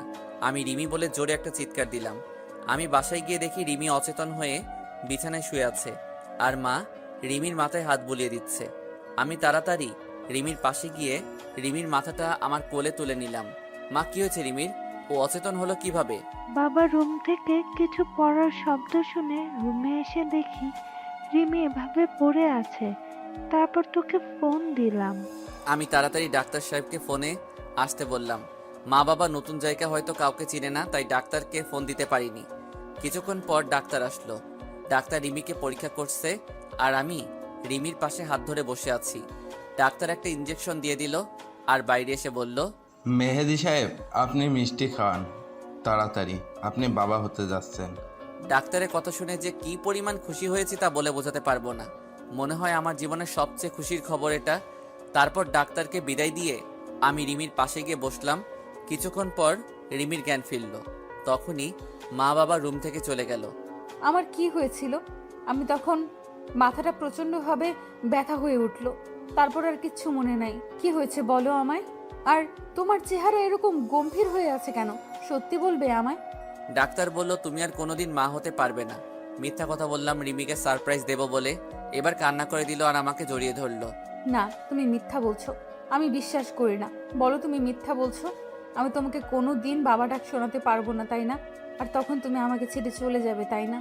প্লিজ, তুমি আমাকে ছেড়ে চলে যেও না। দরকার হয় তুমি আরেকটা বিয়ে করো, তবু আমি তোমাকে ছাড়া থাকতে পারবো না। তোমায় ছাড়া আমি বাঁচবো না। আমি রিমিকে বুকে জড়িয়ে নিয়ে বললাম, কী সব বলছো তুমি? আমিও তোমাকে ছাড়া থাকতে পারবো না, আর আমি কাউকে বিয়ে করব না। আমার থেকে তোমাকে কেউ কেড়ে নিতে পারবে না, কারণ আমি বাবা হতে চলেছি। রিমি এবার আমার বুক থেকে মাথা উঠিয়ে আমার দিকে করুণ দৃষ্টিতে তাকিয়ে আছে। রিমি এবার জোরে করে কান্না করে দিল, আর আমাকে এবার শক্ত করে জড়িয়ে ধরে বাচ্চাদের মতো কান্না করে দিল।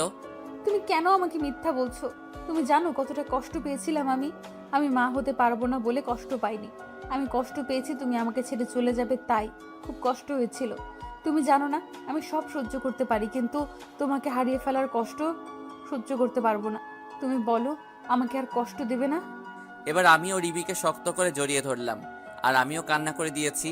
হয়তো রিমির কান্না আমি সহ্য করতে পারি না, তাই তুমি ভাবলে কিভাবে যে আমি তোমাকে ছেড়ে থাকতে পারবো? তুমি জানো না তোমাকে কতটা ভালোবাসি আমি। আর আজ যদি আমাদের কোনো সন্তানও না হয়, তাহলে আমরা দুজন সারা জীবন একসাথে থাকবো, আমাদের মাঝে কাউকে আসতে দেব না। এই বলে আমি রিমির কপালে একটা চুমু খেলাম, আর রিমিকে পরম ভালোবাসায় আমার বাহুডোরে জড়িয়ে নিলাম। এই ছাড়ো, আমি এই মাত্র অফিস থেকে আসলাম, এবার একটু ফ্রেশ হয়ে আসি। না, ছাড়বো না। তোমার বুকে আমি এভাবে সারা জীবন থাকতে চাই। গায়ে সব ধুলাবালি ময়লা লেগে আছে, আমি যাবো আর আসবো, শার্টটা চেঞ্জ করে চলে আসবো। না, তুমি চুপচাপ বসে থাকো, কোথাও যেতে দেব না তোমাকে। তুমি সব সময় অফিসে থাকো, সারা দিন কাছে পাই না। আজ পেয়েছি, আজ তোমাকে ছাড়বো না। কি মেরে বাবা, তবে খুব ভালো লাগে রিমির ভালোবাসাগুলো। সে যখন আহ্লাদি সুরে ছোট ছোট করে কথা বলে, মনে হয় সারা জীবন তার সাথে কথা বলি। এই আমাদের বাবু হবে, তখন আমাদের বাবুটা কোথায় থাকবে? আমাদের মাঝখানে না তোমার ওপাশে? তুমি বলো কোথায় থাকবে? তুমি আমার বাম পাশের বুকে শুয়ে থাকবে, আর আমাদের বাবুটা আমার ডান পাশের বুকে শুয়ে থাকবে, ঠিক আছে? না, ঠিক নেই।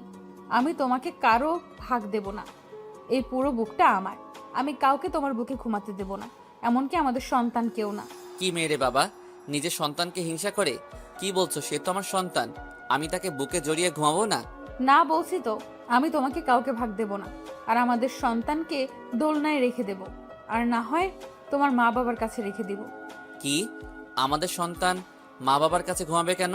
যদি তুমি আমাকে রেখে আমাদের সন্তানকে আদর করো তাই। তুমি শুধু আমাকে আদর করবে, কথা মনে থাকবে তো? থাকবে। পাগলি একটা, তোমাকে রেখে আমি কাউকে আদর করব না। তারপর আমি রিমিকে সরিয়ে ফ্রেশ হয়ে রাতের খাবার খাচ্ছি, তখন মা বলল, বাবা মেহেদি, তুই এবার আমাদের সাথে চল। তোর নিজের বাড়িতে তুই যাবি। আর রিমির শরীরের অবস্থা খুব একটা ভালো না, তাই বলছি কি, আমাদের সাথে চল। আমি বৌমাকে দেখে রাখবো। তাহলে আম্মু, আমি অফিস থেকে ট্রান্সফার নিয়ে কাল সবাই মিলে যাব। রাতের খাবার খেয়ে আমি আর রিমি রুমে চলে আসলাম। আমি শুয়ে পড়লাম, আর রিমি কিছু কিছু কাজ করে শুতে চলে এলো।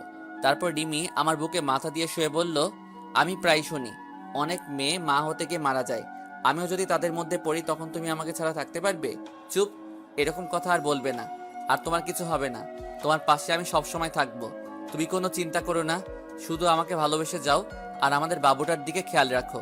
তারপর রিমি জড়িয়ে ধরে ঘুমিয়ে পড়লাম। সকালে উঠে দেখি রিমি সুন্দর করে বাচ্চাদের মতো গুটিসুটি মেরে আমাকে জড়িয়ে ধরে শুয়ে আছে। মনে হচ্ছে রিমি তার সবচেয়ে নিরাপদ জায়গা পেয়ে গেছে। আমিও আর রিমিকে ডাকলাম না, ডাকলে রিমির ঘুমটা ভেঙে যাবে। কিছুক্ষণ পর রিমির ঘুম ভেঙে গেল, আর আমার দিকে তাকিয়ে দেখে আমি তার দিকে তাকিয়ে আছি। তখন রিমি আমার ঠোঁটে একটা চুমু খেলো, আর দুই গালে দুইটা চুমু দিয়ে উঠে পড়লো। আমি ফ্রেশ হয়ে অফিসে চলে গেলাম। ঝিনাইদহে আমার অফিস, ট্রান্সফার করে চলে আসলাম। আজ রাতেই চলে যাব এখান থেকে। সবাই যে যার ব্যাগ গুছিয়ে নিয়ে রিমির মা বাবার সাথে দেখা করে চলে আসলাম। আজ দীর্ঘ 4 বছর পর নিজের শহরে যাচ্ছি। সবাই মিলে বাসে উঠলাম। মা বাবা এক সিটে আর আমি আর রিমি এক সিটে। রিমিকে জানালার পাশে বসালাম। রিমি আমার হাত জড়িয়ে ধরে বসে আছে। মনে হচ্ছে রিমি ভয় পাচ্ছে। নতুন জায়গায় নতুন লোক কি হবে সেটা ভেবে মনে হয় কিছুটা নার্ভাস ফিল করছে। রিমি, তুমি নতুন জায়গায় নতুন লোকের মাঝে যাচ্ছ, তুমি নার্ভাস ফিল করছো? না, মোটেই না। তুমি সাথে থাকলে আমি সব জায়গায় যেতে রাজি। শুধু তুমি আমার হাতটা শক্ত করে ধরে রেখো। দেখতে দেখতে আমরা ভেতরের দিকে বাসায় পৌঁছালাম। তারপর আমি একটু ঘুমিয়ে নিলাম। হঠাৎ করে নিচে চেঁচামেচির শব্দ শুনে নিচে এসে দেখি কিছু প্রতিবেশী রিমিকে ঘিরে রেখেছে। সবাই তার চেহারার তারিফ করছে, বলছে, আহ কি সুন্দর মেয়ে, একদম রাজকন্যা। আমি মিট মিট করে হাসছি। এরপর আমি নিচে আসলাম। সবাই আমাকে দেখে ভালো মন্দ জিজ্ঞাসা করছে।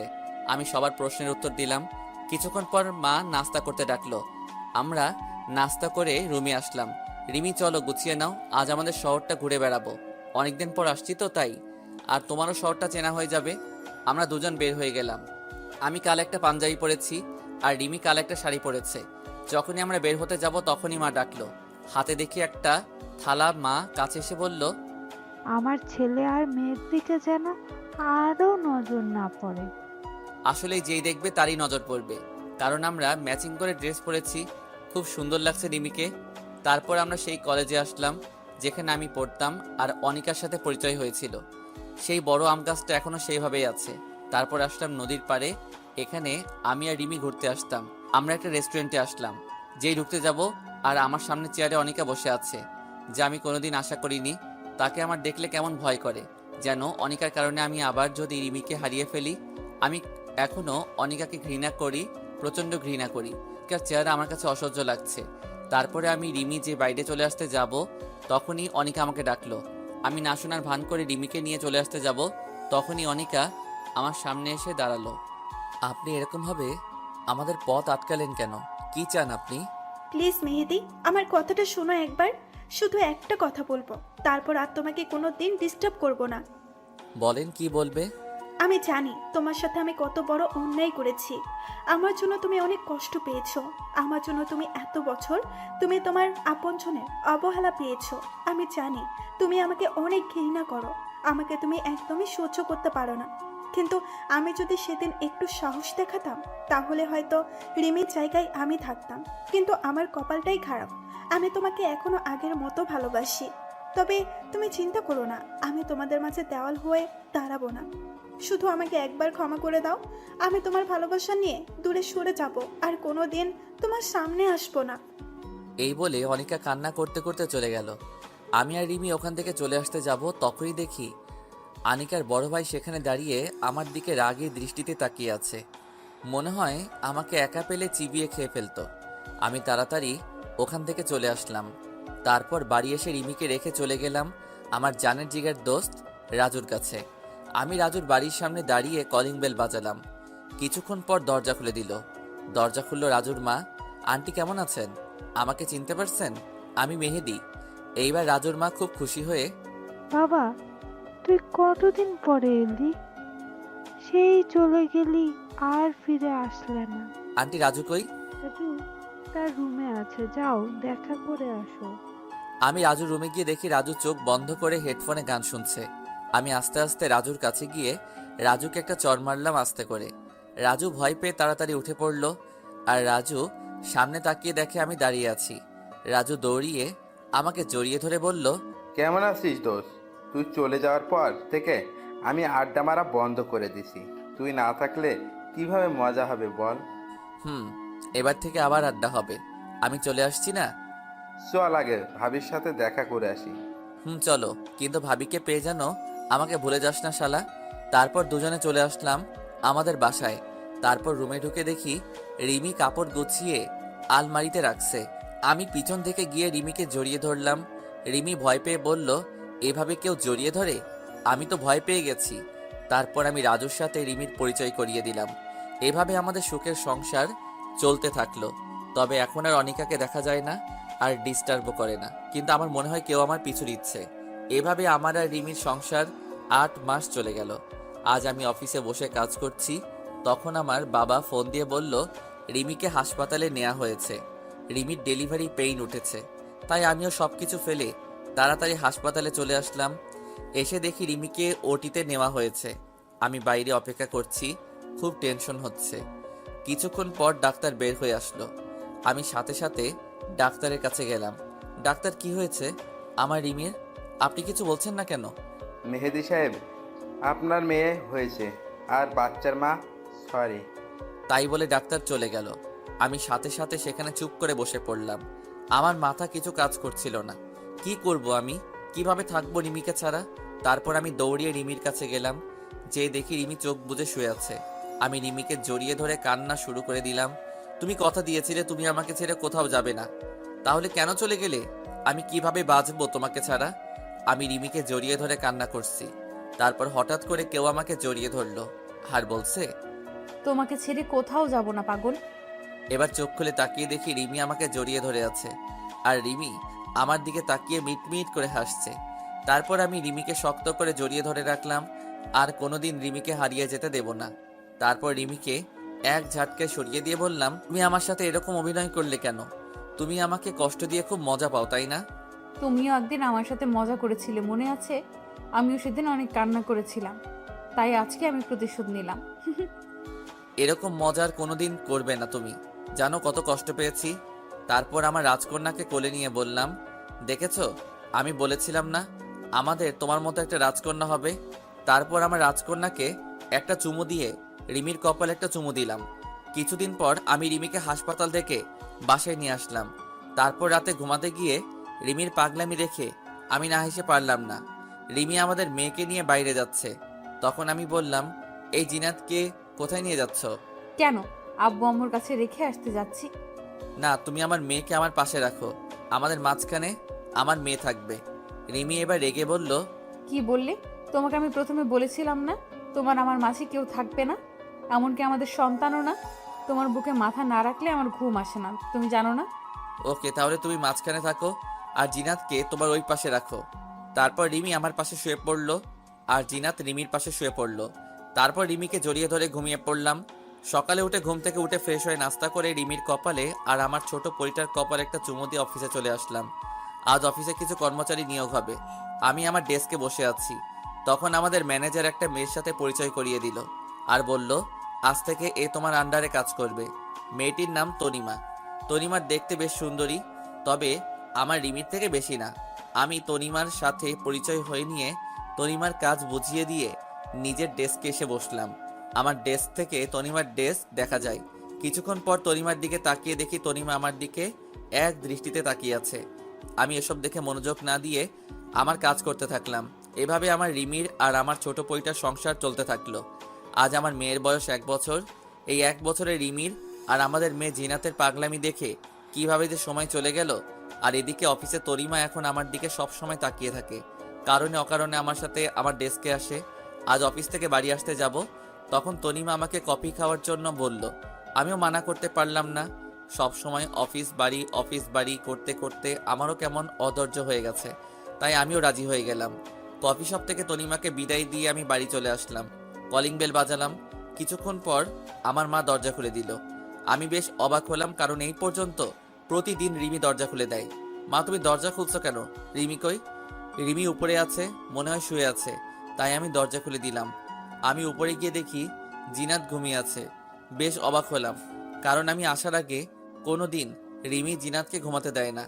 আর রিমিকে কোথাও দেখা যাচ্ছে না। সব জায়গায় খুঁজলাম, কিন্তু পেলাম না। এবার আমি ছাদে উঠে দেখি রিমি ছাদের এক কোণায় চুপটি করে দাঁড়িয়ে আছে। আমি রিমিকে ডাক দিলাম। রিমি আমার ডাক শুনে রিমি তাড়াতাড়ি করে তার চোখ মুছে দিল। কি ব্যাপার, তুমি এত রাতে ছাদে কেন? তাই বলে রিমিকে আমার দিকে ফিরালাম। দেখি রিমির চোখ লাল হয়ে আছে, মনে হয় কান্না করেছে। না, আমার কিচ্ছু হয়নি, চলো নিয়ে চলো। এই বলে রিমি আগে আগে নিচে নেমে গেল। মেহেদি বেশ অবাক হলো, কারণ আমি অফিস থেকে বাড়ি আসলে আগে রিমি আমাকে জড়িয়ে ধরে আমার গালে একটা চুমু দেয়। কিন্তু আজ রিমির কি হলো যে সব ভুলে গেছে? রাতে সবাই একসাথে খেয়ে যখন ঘুমাতে যাব, তখন দেখি রিমি ওই পাশে শুয়ে আছে আর জিনাত আমাদের মাঝখানে শুয়ে আছে। আমি রিমির এমন পরিবর্তন দেখে খুব অবাক হলাম। কি হয়েছে রিমি তোমার? তুমি আজ ওপাশে শুয়ে পড়লে কেন? না, কিচ্ছু হয়নি, এমনি ভালো লাগছে না, তাই এদিকে শুয়ে পড়লাম। তাই বলে রিমি অন্যদিকে মুখ করে শুয়ে পড়ল। আমি বেশ অবাক হলাম, কারণ রিমি এই পর্যন্ত যতবারই মন খারাপ হয় ততবারই আমাকে জড়িয়ে ধরে ঘুমাতো। তবে আজ কি হলো রিমির? এভাবে আমার সারা রাত ঘুম আসলো না। সকালে ঘুম থেকে উঠে দেখি রিমি পাশে নেই। রিমি এরকম করছে কেন? আমাকে অবহেলা করছে কেন? আমাকে এড়িয়ে চলছে কেন? কি হয়েছে রিমির? তাই বলে আমি ফ্রেশ হতে চলে গেলাম। তারপর নাস্তা করে অফিসে যাব, তখন রিমি আমার কাছে এসে আমাকে জড়িয়ে ধরে চুমু খায়। কিন্তু আজ কেন আসলো না? আমি কিছুই বুঝতে পারছি না।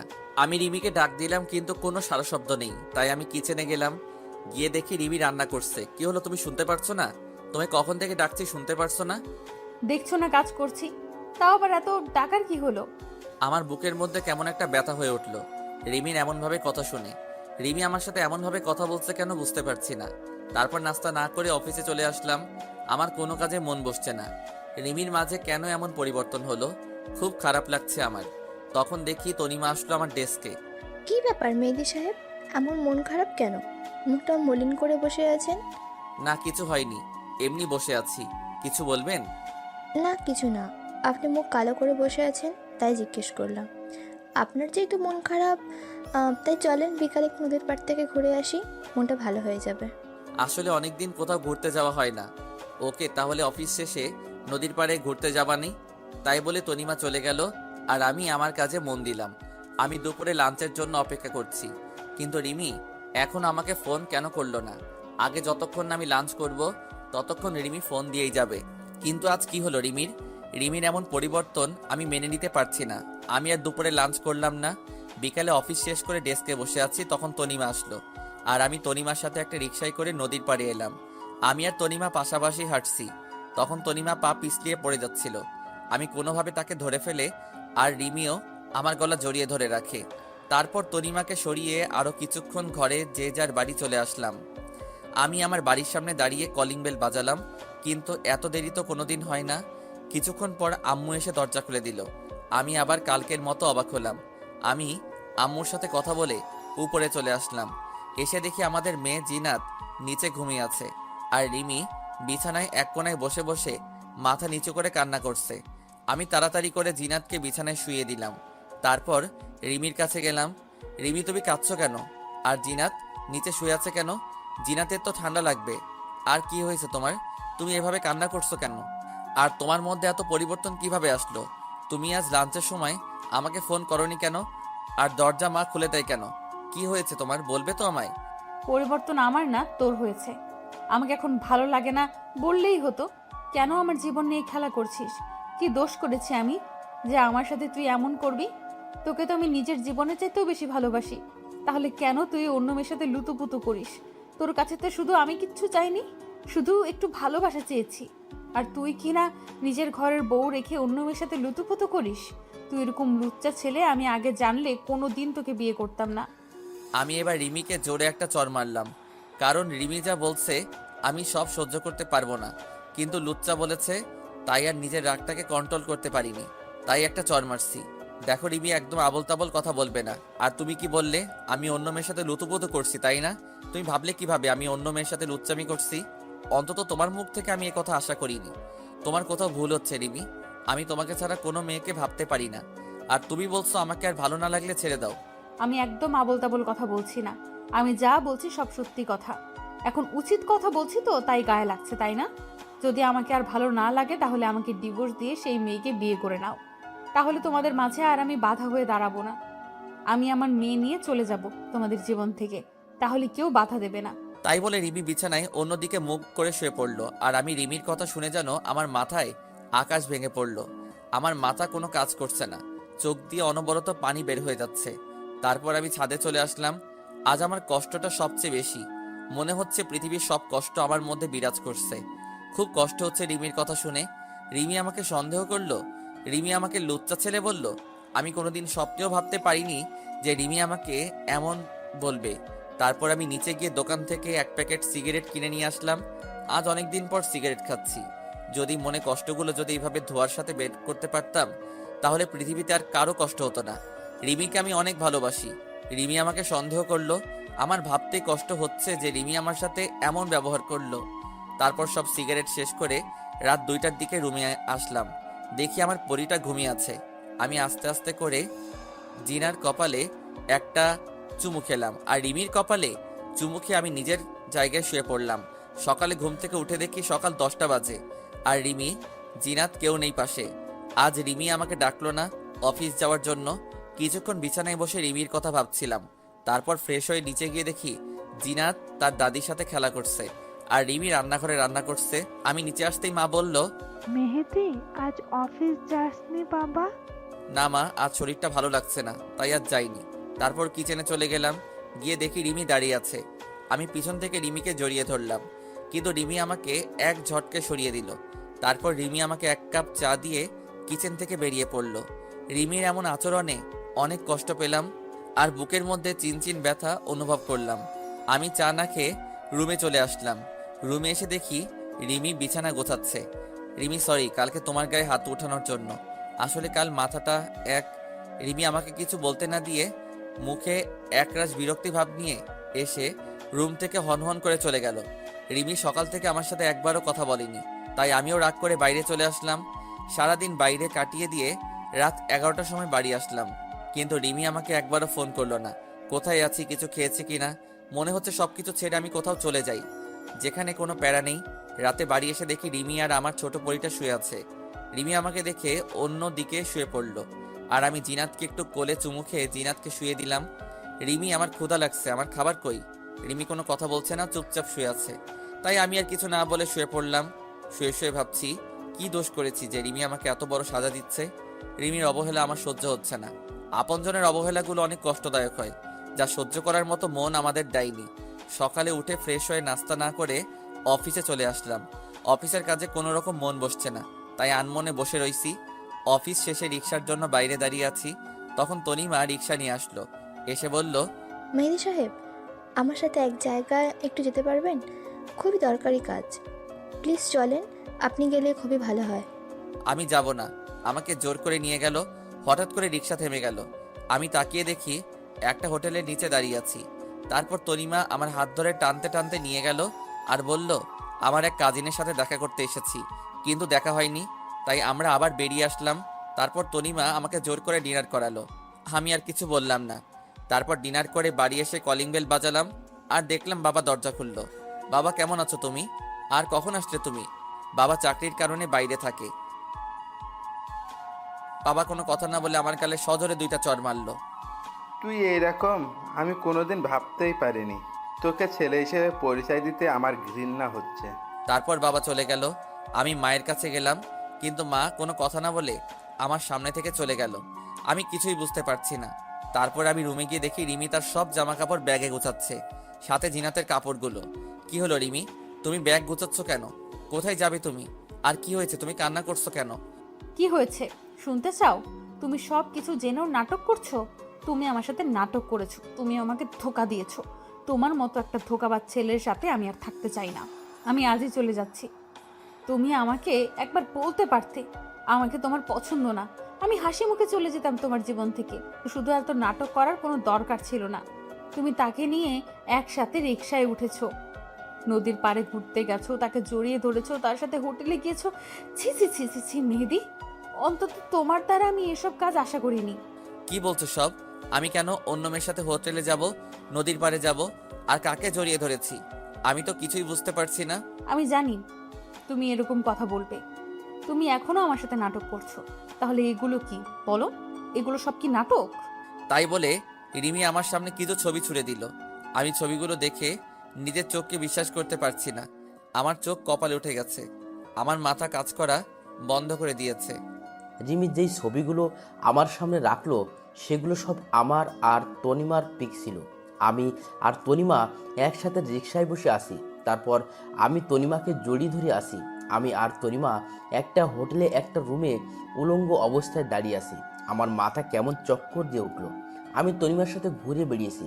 সেগুলো কেউ ছবি তুলে রিমির কাছে দিছে, আর রিমি সেগুলো দেখে ভুল বুঝলো।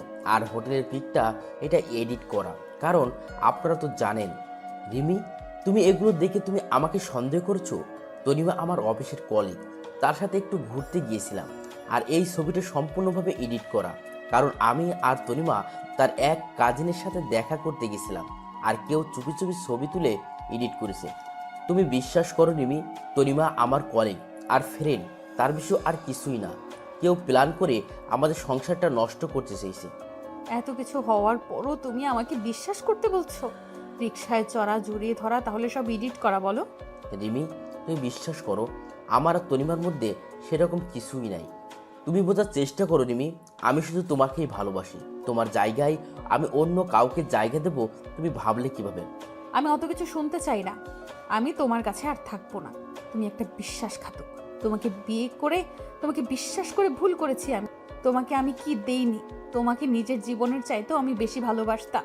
আমি তো তোমার কাছ থেকে বেশি কিছু চাইনি, শুধু একটু ভালোবাসা চেয়েছি। আর ঘুমানোর জন্য তোমার বিশ্বস্ত বুকটাই চেয়েছিলাম। কেন তুমি এরকম করলে? আমি মনে হয় তোমাকে তোমার মতো ভালোবাসতে পারিনি। ওই মেয়েটা মনে তোমাকে খুব ভালোবাসে, তাই না? তবে তুমি চিন্তা করো না, তোমার আর তনিমার মধ্যে আমি বাধা হব না। পারলে আমাকে ক্ষমা করে দাও, তোমাকে নিজের করে রাখতে পারলাম না। বলে রিমি ব্যাগ আর জিনাতকে নিয়ে চলে গেল। আমি রিমিকে কয়েকবার ডাকলাম, কিন্তু রিমি শুনল না, সোজা রুম থেকে চলে গেল। রিমির কথা শুনে চোখ দিয়ে টপ টপ করে পানি পড়ছে। তুমি আমার কথা বিশ্বাস করলে না রিমি, তোমার দেখাটাই তুমি সত্য মনে করে নিলে। এর পিছনে আসল ঘটনাটা তুমি না জেনেই আমাকে ছেড়ে চলে গেলে। তুমি আমাকে বিশ্বাস করতে পারোনি। তোমার মেহেদি শুধু তোমাকেই ভালোবাসে, আর কাউকে না। হঠাৎ দেখি রিমি আবার রুমে আসলো। আমি রিমিকে দেখে মনে একটু শান্তি পেলাম। হয়তো রিমি তার ভুল বুঝতে পেরেছে। আমি চোখ মুছে রিমির দিকে তাকালাম। রিমি দৌড়িয়ে এসে আমাকে শক্ত করে জড়িয়ে ধরলো। আমিও রিমিকে জড়িয়ে ধরলাম। আমি জানতাম তুমি ফিরে আসবে, কারণ তোমাকে ছাড়া আমি থাকতে পারবো না, আর তুমিও পারবো না আমাকে ছেড়ে। হঠাৎ রিমি আমাকে এক ঝটকায় দূরে সরিয়ে দিল, আর কাছে সে আমার কপালে একটা চুমু দিয়ে আবার চলে গেল। আমি এক জায়গায় নীরব হয়ে দাঁড়িয়ে আছি। আমার হাঁটার কোনো শক্তি নেই।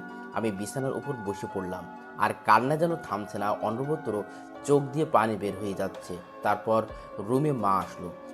তোর জন্য আমার মেয়েটা আজ বাড়ি থেকে চলে গেল। তোকে নিজের ছেলে ভাবতেও লজ্জা হচ্ছে। তুই কেমন করে পারলি এমন একটা কাজ করতে? রিমি তোকে কত ভালোবাসে, আর তুই বাইরের একটা মেয়ের সাথে। ছি ছি। মায়ের পা জড়িয়ে ধরে, মা তুমি বিশ্বাস করো, ওই মেয়ের সাথে আমার কোনো সম্পর্ক নেই। তোমরা আমাকে ভুল বুঝছো। আমি শুধু রিমিকেই ভালোবাসি। রিমিকে ছাড়া আমি থাকতে পারবো না মা। আমার জন্য রিমি আমাকে ভুল বুঝলো। আমাকে ক্ষমা করে দাও মা। তোকে বিশ্বাস করতেও আমার ভয় হচ্ছে। তুই যেদিন আমার মেয়েটাকে ফেরত নিয়ে আসবি সেদিন আমি তোকে ক্ষমা করব, তার আগে না। তাই বলে মা রুম থেকে চলে গেল। আর আমি বসে বসে অঝর ধরায় কান্না করছি। মা, তুমিও আমাকে ভুল বুঝলে। আমি এই আপনজনের অবহেলা আর সইতে পারছি না। তারপর না খেয়েই ছাদে চলে আসলাম। আজ জ্যোৎস্নার রাত কত সুন্দরভাবে আলো ছড়িয়ে দিচ্ছে। শুধু আমার মনের ভিতর অন্ধকার হয়ে আছে, আর সেখানে ঘুরে বেড়াচ্ছে কারো ভুল বুঝে ছেড়ে যাওয়ার কষ্ট আর কারো অবহেলা। সারা রাত চাঁদের দিকে তাকিয়ে রাতটুকু পার করে দিলাম, আর অনবরত চোখ দিয়ে পানি পড়ছে। খুব কষ্ট হচ্ছে। আমার মনে হচ্ছে এই জীবনটা যদি এখনই থেমে যেত তাহলে আমাকে আর কষ্ট পেতে হতো না। এভাবে রিমির কথা ভাবতে সকাল হয়ে গেছে। এখনও ছাদে বসে আছি। আজ আর অফিস যাব না। কি হবে অফিসে গিয়ে? যার সুখের জন্য চাকরি করতাম সেই যদি আজ না থাকে তাহলে কি হবে অফিস গিয়ে? সারাদিন রুমে বসে কাটিয়ে দিলাম। কাল সকাল থেকে কিছু খাওয়া হয়নি, তাই বিকেলের সময় একটু নিচে গিয়ে দেখি মা বসে আছে। মা, কিছু খেতে দাও, খুব ক্ষুধা পেয়েছে। রান্না হয়নি আগে, তুই আমার মেয়েটাকে নিয়ে আসবি, তারপর তুই এই বাড়ির খাবার পাবি, তার আগে না। আমি আমার রুমে চলে আসলাম। খুব কষ্ট হচ্ছে মার কথা শুনে। অনেক শূন্য শূন্য লাগছে রিমিকে ছাড়া। রিমিকে ছাড়া আমার জীবন শূন্য। রিমিকে আমার কাছে ফিরে নিয়ে আসতেই হবে। আমি তখনই শার্ট প্যান্ট চেঞ্জ করে বাইরে বেরিয়ে আসল উদ্দেশ্যে রিমিদের বাড়িতে। আগে কিছু খেয়ে নিতে হবে। তাই একটা রেস্টুরেন্টে গিয়ে কিছু খাবার খেয়ে চলে আসলাম বাস স্ট্যান্ডে। একটা টিকিট কাটলাম ঝিনাইদহ টু চাঁদপুর। কিছুক্ষণ পর বাস চলে আসলো। আমি বাসে উঠে বসে পড়লাম। বাস চলতে থাকলো, আর আমি রিমির কথা ভাবতে ভাবতে কখন যে ঘুমিয়ে পড়েছি নিজেই জানি না। হঠাৎ বাসের হেলপারের কথায় ঘুম ভেঙে গেল। চাঁদপুরে চলে এসেছি, আমার সেই পরিচিত শহর যেখানে রিমির ভালোবাসা পেয়েছিলাম। আমি হাঁটতে হাঁটতে রিমিদের বাসার সামনে চলে এসেছি। রিমিদের বাসায় কলিং বেল বাজলাম। কিছুক্ষণ পর রিমি মা দরজা খুলে দিল। বাবা মেহেদি, তুমি এখন এই সকালবেলা? তারপর আমি সালাম দিয়ে ভালো মন্দ জিজ্ঞাসা করলাম। রিমির মার সাথে কিছু কথা বলে আমি রিমির রুমে গিয়ে দেখি রিমি হাঁটু ভাঁজ করে মাথা নিচু করে বসে আছে। আমি রিমিকে ডাক দিলাম। রিমি মাথা তুললো। আমি রিমিকে দেখে রীতিমতো ভয় পেয়ে গেছি। রিমির চোখ লাল হয়ে আছে, আর চোখ দুটা ফুলে আছে, আর আমার ছোট রাজকন্যা বিছানায় ঘুমিয়ে আছে। তুমি এখানে কি করতে এসেছো? তোমার মতো একটা বিশ্বাসঘাতকের সাথে আমার কোনো সম্পর্ক নেই। কেন এসেছো তুমি এখানে? তোমাকে নিয়ে যেতে এসেছি রিমি, তুমি প্লিজ চলো আমার সাথে। তোমাকে ছাড়া আমার জীবনটা একদম শূন্য শূন্য লাগছে। কাল সারা রাত ঘুমাইনি, তুমি পাশে ছিলে না তাই। কাল সারাদিন কোনো খাবার খাইনি, শুধু তুমি পাশে নাই। প্লিজ চলো আমার সাথে। তোমাকে ছাড়া জীবনটা কেমন অসম্পূর্ণ লাগছে। আজ সারাদিন তোমার কথা ভেবেছি, তুমি কখন ফিরে আসবে আমার কাছে। প্লিজ তুমি চলো আমার সাথে। আমি তোমার কোনো কথা শুনতে চাই না, তোমার কোনো কথা বিশ্বাস করি না। কেন? তোমার তো খুশি হওয়ার কথা। তোমার আর ওই মেয়েটার মধ্যে কোনো রিমি নামে কেউ বাধা নেই। আর তুমি কেন এসেছো এখানে? তুমি এখনই চলে যাবে এ বাড়ি থেকে। আমি রিমির হাত ধরে বললাম, প্লিজ রিমি, তুমি একবার চলো আমার সাথে। আমাকে তুমি একবার বিশ্বাস করো, তোমাকে ছাড়া আমি থাকতে পারবো না। তোকে কতবার বলবো তোর মতো একটা বিশ্বাসঘাতকের সাথে আমার কোনো সম্পর্ক নেই। তুই স্বামী নামে কলঙ্ক। তোর স্বামী হওয়ার কোনো যোগ্যতা নেই। তুই আর কোনোদিন আমার সামনে আসবি না। আর যদি কোনোদিন তোর ওই নোংরা চেহারা আমাকে দেখাবি না। যদি আবার আমার সামনে আসিস তাহলে আমার আর আমার মেয়ের মরা মুখ দেখবি। আমার বিশ্বাস হচ্ছে না। রিমি আমাকে চড় মারলো। আমার চোখ দিয়ে অযোধ্যায় পানি বের হচ্ছে। আমি এককভাবে এক জায়গায় দাঁড়িয়ে আছি, কোনো কথা বের হচ্ছে না। খুব কষ্ট হচ্ছে। রিমি তার সামনে আসতে মানা করছে বলে। ঠিক আছে, আর কোনোদিন তোমার সামনে আসবো না। আমার এই নোংরা চেহারা তোমাকে দেখাবো না। তবে হ্যাঁ, তুমি যা দেখেছো শুনেছো সবটাই ভুল ছিল, সবটাই মিথ্যা ছিল। তোমাকে আমি এখনও ভালোবাসি, আর এর পরেও একইভাবে ভালোবাসবো। তুমি যখন তোমার ভুল বুঝবে তখন আমার কাছে ফিরে আসতে পারো।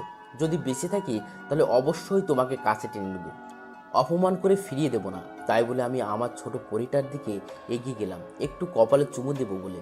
তখন রিমি বলল, তোর এই নোংরা শরীরে আমার মেয়েকে টাচ করবি না। যদি করিস তাহলে আমি আমার মেয়েকে নিজের হাতে খুন করব।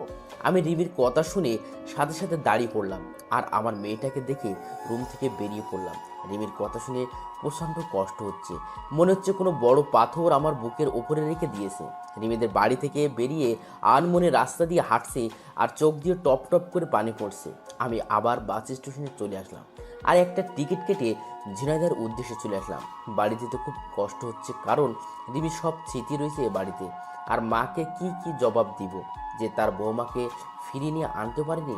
বাড়ি এসে কলিং বেল বাজলাম। কিছুক্ষণ পর মা এসে দরজা খুলে দিল। মা আমার পিছন থেকে তাকিয়ে দেখলো রিমি নেই। তাই মা কোনো কথা না বলে রাগ করে চলে গেল। আমিও আর কিছু বললাম না, নিজের রুমে গিয়ে সারাদিন বসে থাকলাম। কিন্তু মা একটা বারও খোঁজ নিতে এলো না। আমিও আর কষ্ট সহ্য করতে পারছি না। রিমির স্মৃতিগুলো আমাকে সব সময় কাজে দিচ্ছে। তাই আমি ডিসিশন নিলাম আমি আর এদেশে থাকবো না। সেখানে রিমি আমাকে ভুল বুঝে চলে গেল। আর বাড়িতে যতদিন রিমিকে ফিরিয়ে না আনবো ততদিন না আমার সাথে কথা বলবে না। তাই সবাইকে রেখে বিদেশ চলে যাব। তাহলে আমার এই নোংরা চেহারা রিমিকে আর দেখতে হবে না। আর মা আমার সাথে কথা বলবে না, সেই কষ্টটা ভুলে থাকার জন্য আমাকে বিদেশ চলে যেতে হবে। আমি পরের দিন বিদেশ যাওয়ায় কাগজপত্র জমা দিলাম। 2-1 দিন পর পাসপোর্ট চলে আসবে। আজ চলে যাচ্ছি সব মায়া ত্যাগ করে। আর হয়তো রিমির সাথে দেখা হবে না। আর আমার মেয়েটা আমার বদলে অন্য কারো পরিচয় হবে। আমি মার কাছ থেকে বিদায় নিয়ে চলে আসলাম। চলে আসার সময় মা কিছু বলল না, অন্যদিকে মুখ করে বসে আছে। আমি আর কিছু না বলে চলে আসলাম। এখন এয়ারপোর্টে বসে আছি। হঠাৎ দেখি তনিমা বসে আছে একটা চেয়ারে। আমি সাথে সাথে তনিমার কাছে চলে আসলাম। তনিমা আমাকে দেখে অনেক অবাক হলো। তনিমা, তুমি আমার সাথে এমন কেন করলে? কি পেলে আমার আর রিমির সুখের সংসারটা ভেঙে? তোমার কারণে রিমি আমাকে ছেড়ে চলে গেছে। আমার মা আমার সাথে কথা বলা বন্ধ করে দিয়েছে। মেহেদি, তুমি আমাকে প্লিজ ক্ষমা করে দাও। আমি জানতাম না রাকিব আমাকে দিয়ে এমন কাজ করাচ্ছে। আমি সত্যিই জানতাম না রাকিবের এমন প্ল্যান রয়েছে। তাহলে এইসব রাকিবের কাজ। আমি এখনই গিয়ে রিমির ভুল ধারণা সব মুছে দেব, আর সাথে তুমিও যাবে। হঠাৎ করে রিমির বলা কথাগুলো সব মনে পড়ে গেল। রিমি বলেছিল আমি যদি তার সামনে যাই তাহলে তার মরা দেখতে হবে। আমি চাই না আমার জন্য রিমি আর আমার মেয়ের কোনো ক্ষতি হোক। কি হলো, দাঁড়িয়ে গেলে কেন? চলো। তারপর আমি রিমির সাথে ঘটে যাওয়া সব কথা তনিমাকে বললাম, আর ওখান থেকে চলে আসলাম। ফ্লাইট এখনই টেক আপ করবে। কিন্তু আমি রিমির ভুল ভাঙাবো, তোমার কাছে রিমিকে ফিরিয়ে আনবো। তখন অনেক দেরি হয়ে যাবে, আর আমি মনে হয় কখনো এদেশে নাও আসতে পারি। এই বলে আমি চলে আসলাম আর বিমানে উঠে পড়লাম। আমি ফ্লাইটে উঠে রিমির কথা ভাবছি যে রিমি আমাকে কেমন করে ভুল বুঝতে পারলো। সে তো বলেছিল যে আমাকে ছাড়া কোনোদিন সে থাকতে পারবে না, তাহলে কেন আমাকে ছাড়া সে রয়েছে? রিমি আমাকে কোনোদিন রাগীভাবে কথা বলেনি, কিন্তু সে আমাকে চর পর্যন্ত মারলো। খুব কষ্ট হয় রিমির অবহেলা মনে পড়লে। আমার ছোট পরিটা আমাকে আর চিনতে পারবে না, হয়তো অন্য কারো পরিচয় বড় হবে। রিমি হয়তো আমাকে ছেড়ে অন্য কাউকে বিয়ে করে তার সাথে সুখের সংসার করবে। আমি রিমির কথা ভাবতে ভাবতে ফ্লাইট ল্যান্ড হয়ে গেছে। আমি এখন সিঙ্গাপুর আসছি। কেউ জানে না আমি কোন দেশে এসেছি। হয়তো কেউ আমার কথা মনে রাখবে না। সবার অবহেলার কারণ আমাকে সবাই ভুলে যাবে। আমি সিঙ্গাপুরে একটা জব করছি। এখন রিমির কথা খুব বেশি করে মনে পড়ে। আর রাতের বেলা রিমির কথা ভেবে রাতে ঘুম হয় না। রিমি সব সময় আমার বুকে মাথা রেখে ঘুমায়, আর এখন ঘুমাতে গেলে রিমির কথা মনে হয়। এভাবে সিঙ্গাপুরে আমার 5টি বছর কেটে গেল। এই 5 বছরে এমন কোনো দিন নেই যে রিমির জন্য আমার চোখের পানি পড়েনি। এখনও রিমিকে আমি ভুলতে পারিনি। আর আমার ছোট পরিটা মনে হয় এখন অনেক বড় হয়ে গেছে। এখন হয়তো আমাকে আর চিনে না বা আমার কোনো অস্তিত্ব নেই। আমি এই কয়টা বছরে দেশের কারোর সাথে যোগাযোগ করিনি, এমনকি আমার মা বাবার সাথেও না। এই কয়দিন মা বাবার কথা খুব বেশি মনে পড়ছে, আর মা বাবাকে এক নজর দেখতে ইচ্ছা করছে। তাই আমি সিদ্ধান্ত নিলাম যে আমি 2 মাসের ছুটিতে দেশে যাব। আমি আজ দেশে ফিরছি, অন্যরকম একটা ফিলিংস কাজ করছে। দেশে গিয়ে সবাই আমাকে চিনতে পারবে তো। এইমাত্র ফ্লাইট টেক অফ করলো। আমি 5 বছর পর দেশের মাটিতে পা রাখলাম। আমি একটা বাসে করে আমার নিজের শহর ঝিনাইদহে চলে আসলাম। সবকিছু কেমন পাল্টে গেছে এই 5 বছরে। তারপর আমার বাসার সামনে চলে আসলাম, কলিং বেল চাপলাম। কিছুক্ষণ পর দরজা খুলে একটা ছোট মেয়ে দরজা খুলে দিল। আমি একভাবে মেয়েটির দিকে তাকিয়ে আছি। মেয়েটির চোখগুলো একদম আমার ছোট পরিটার মতো লাগছে, আর মেয়েটি আমার দিকে কেমন অবাক দৃষ্টিতে তাকিয়ে আছে। মামুনি, কে তুমি? আর এই বাড়িতে কি করছো? আমার নাম জিনাত, আর এটা আমার দাদুর বাড়ি। তুমি আমার আব্বু, তাই না? তোমাকে আমি ছবিতে দেখেছি। তোমার ছবি আমার মা বুকে নিয়ে প্রতি রাতে কান্না করে। আম্মুর কান্না দেখে আমারও খুব কান্না আসে। আমি মেয়েটির মুখে জিনাত নাম শুনে আমার বুকটা কেমন চিনচিন ব্যথা হয়ে উঠল। আমার মনটা খুশিতে ভরে গেল। আমার মেয়েকে আমি ফিরে পেয়েছি। আমি জিনাতকে বুকে জড়িয়ে নিয়ে অঝোর ধারায় কান্না করে দিলাম। আব্বু, তুমি আমাকে রেখে আর কোনোদিন যাবে না তো? তোমার সাথে খুব কথা বলতে ইচ্ছে করে, তোমার সাথে ঘুরতে ইচ্ছে করে। তুমি আমাকে রেখে আর কোনো জায়গায় যাবে না। আমি সামনে তাকিয়ে দেখি আমার মা দাঁড়িয়ে আছে। আমি জিনাতকে ছাড়িয়ে আম্মুর কাছে গেলাম আর আম্মুকে জড়িয়ে ধরে হাউমাউ করে কান্না শুরু করে দিলাম। কোথায় ছিলি বাবা? তুই আমাদের উপর রাগ করে চলে গেলি আর আজ ফিরে আসলি। তোর কি এই মাটার কথা মনে পড়ে না? মনে পড়ে মা, সব সময় তোমাদের কথা মনে পড়ে, কিন্তু কি করব বলো, মা আসার সময় হয়নি। মা, এটা আমার সেই ছোট পরীটা। তোর মেয়ে আর আমার দাদু ভাই। মা, রিমি কেমন আছে? আর রিমি কোথায় মা? তুই চলে যাবার পরের দিন রিমি এখানে এসে তোকে না পেয়ে মেয়েটা খুব কান্না করেছে। রিমি উপরের রুমে আছে। যা নিজের রুমে যা, ফ্রেশ হয়ে নিয়ে খাবার খেতে আয়। আমি জিনাতের কপালে একটা চুমু খেয়ে আমি সেই পুরনো রুমে চলে আসলাম, যেখানে আমার আর রিমির সুখের দিনগুলো কাটিয়েছিলাম। আমি আস্তে আস্তে রুমে ঢুকে দেখি রিমি আলমারিতে কাপড় গুছিয়ে রাখছে। আমার রুমে আসার হালকা শব্দ শুনে পিছনে ঘুরলো। রিমি আমাকে দেখে কেন এক দৃষ্টিতে তাকিয়ে আছে। আমি রিমির দিকে তাকিয়ে রীতিমতো ভয় পেয়ে গেলাম। রিমি আগের থেকে অনেক শুকিয়ে গেছে আর চোখ দুটো ভিতরে ঢুকে গেছে। খুব কষ্ট হলো রিমিকে দেখে। এবার রিমির চোখ টলমল হতে শুরু করলো। রিমির চোখ দিয়ে অঝর ধারায় পানি পড়তে লাগলো। আমি রিমিকে দেখে আবার রুম থেকে বাইরে চলে আসতে যাব, তখন রিমি দৌড়িয়ে এসে আমার পা দুটো জড়িয়ে ধরে কান্না করতে লাগলো। মেহেদি, তুমি আমাকে মাফ করে দাও। আমি তোমাকে ভুল বুঝে তোমাকে অনেক কষ্ট দিয়েছি। তোমাকে ছাড়া আমি প্রতিটা রাত নির্ঘুম কেটেছে। তোমার বুকে মাথা না দিলে আমার ঘুম হতো না, তাই প্রতিটা রাতে আমার চোখের পানি দিয়ে বালিশ ভেজাতাম।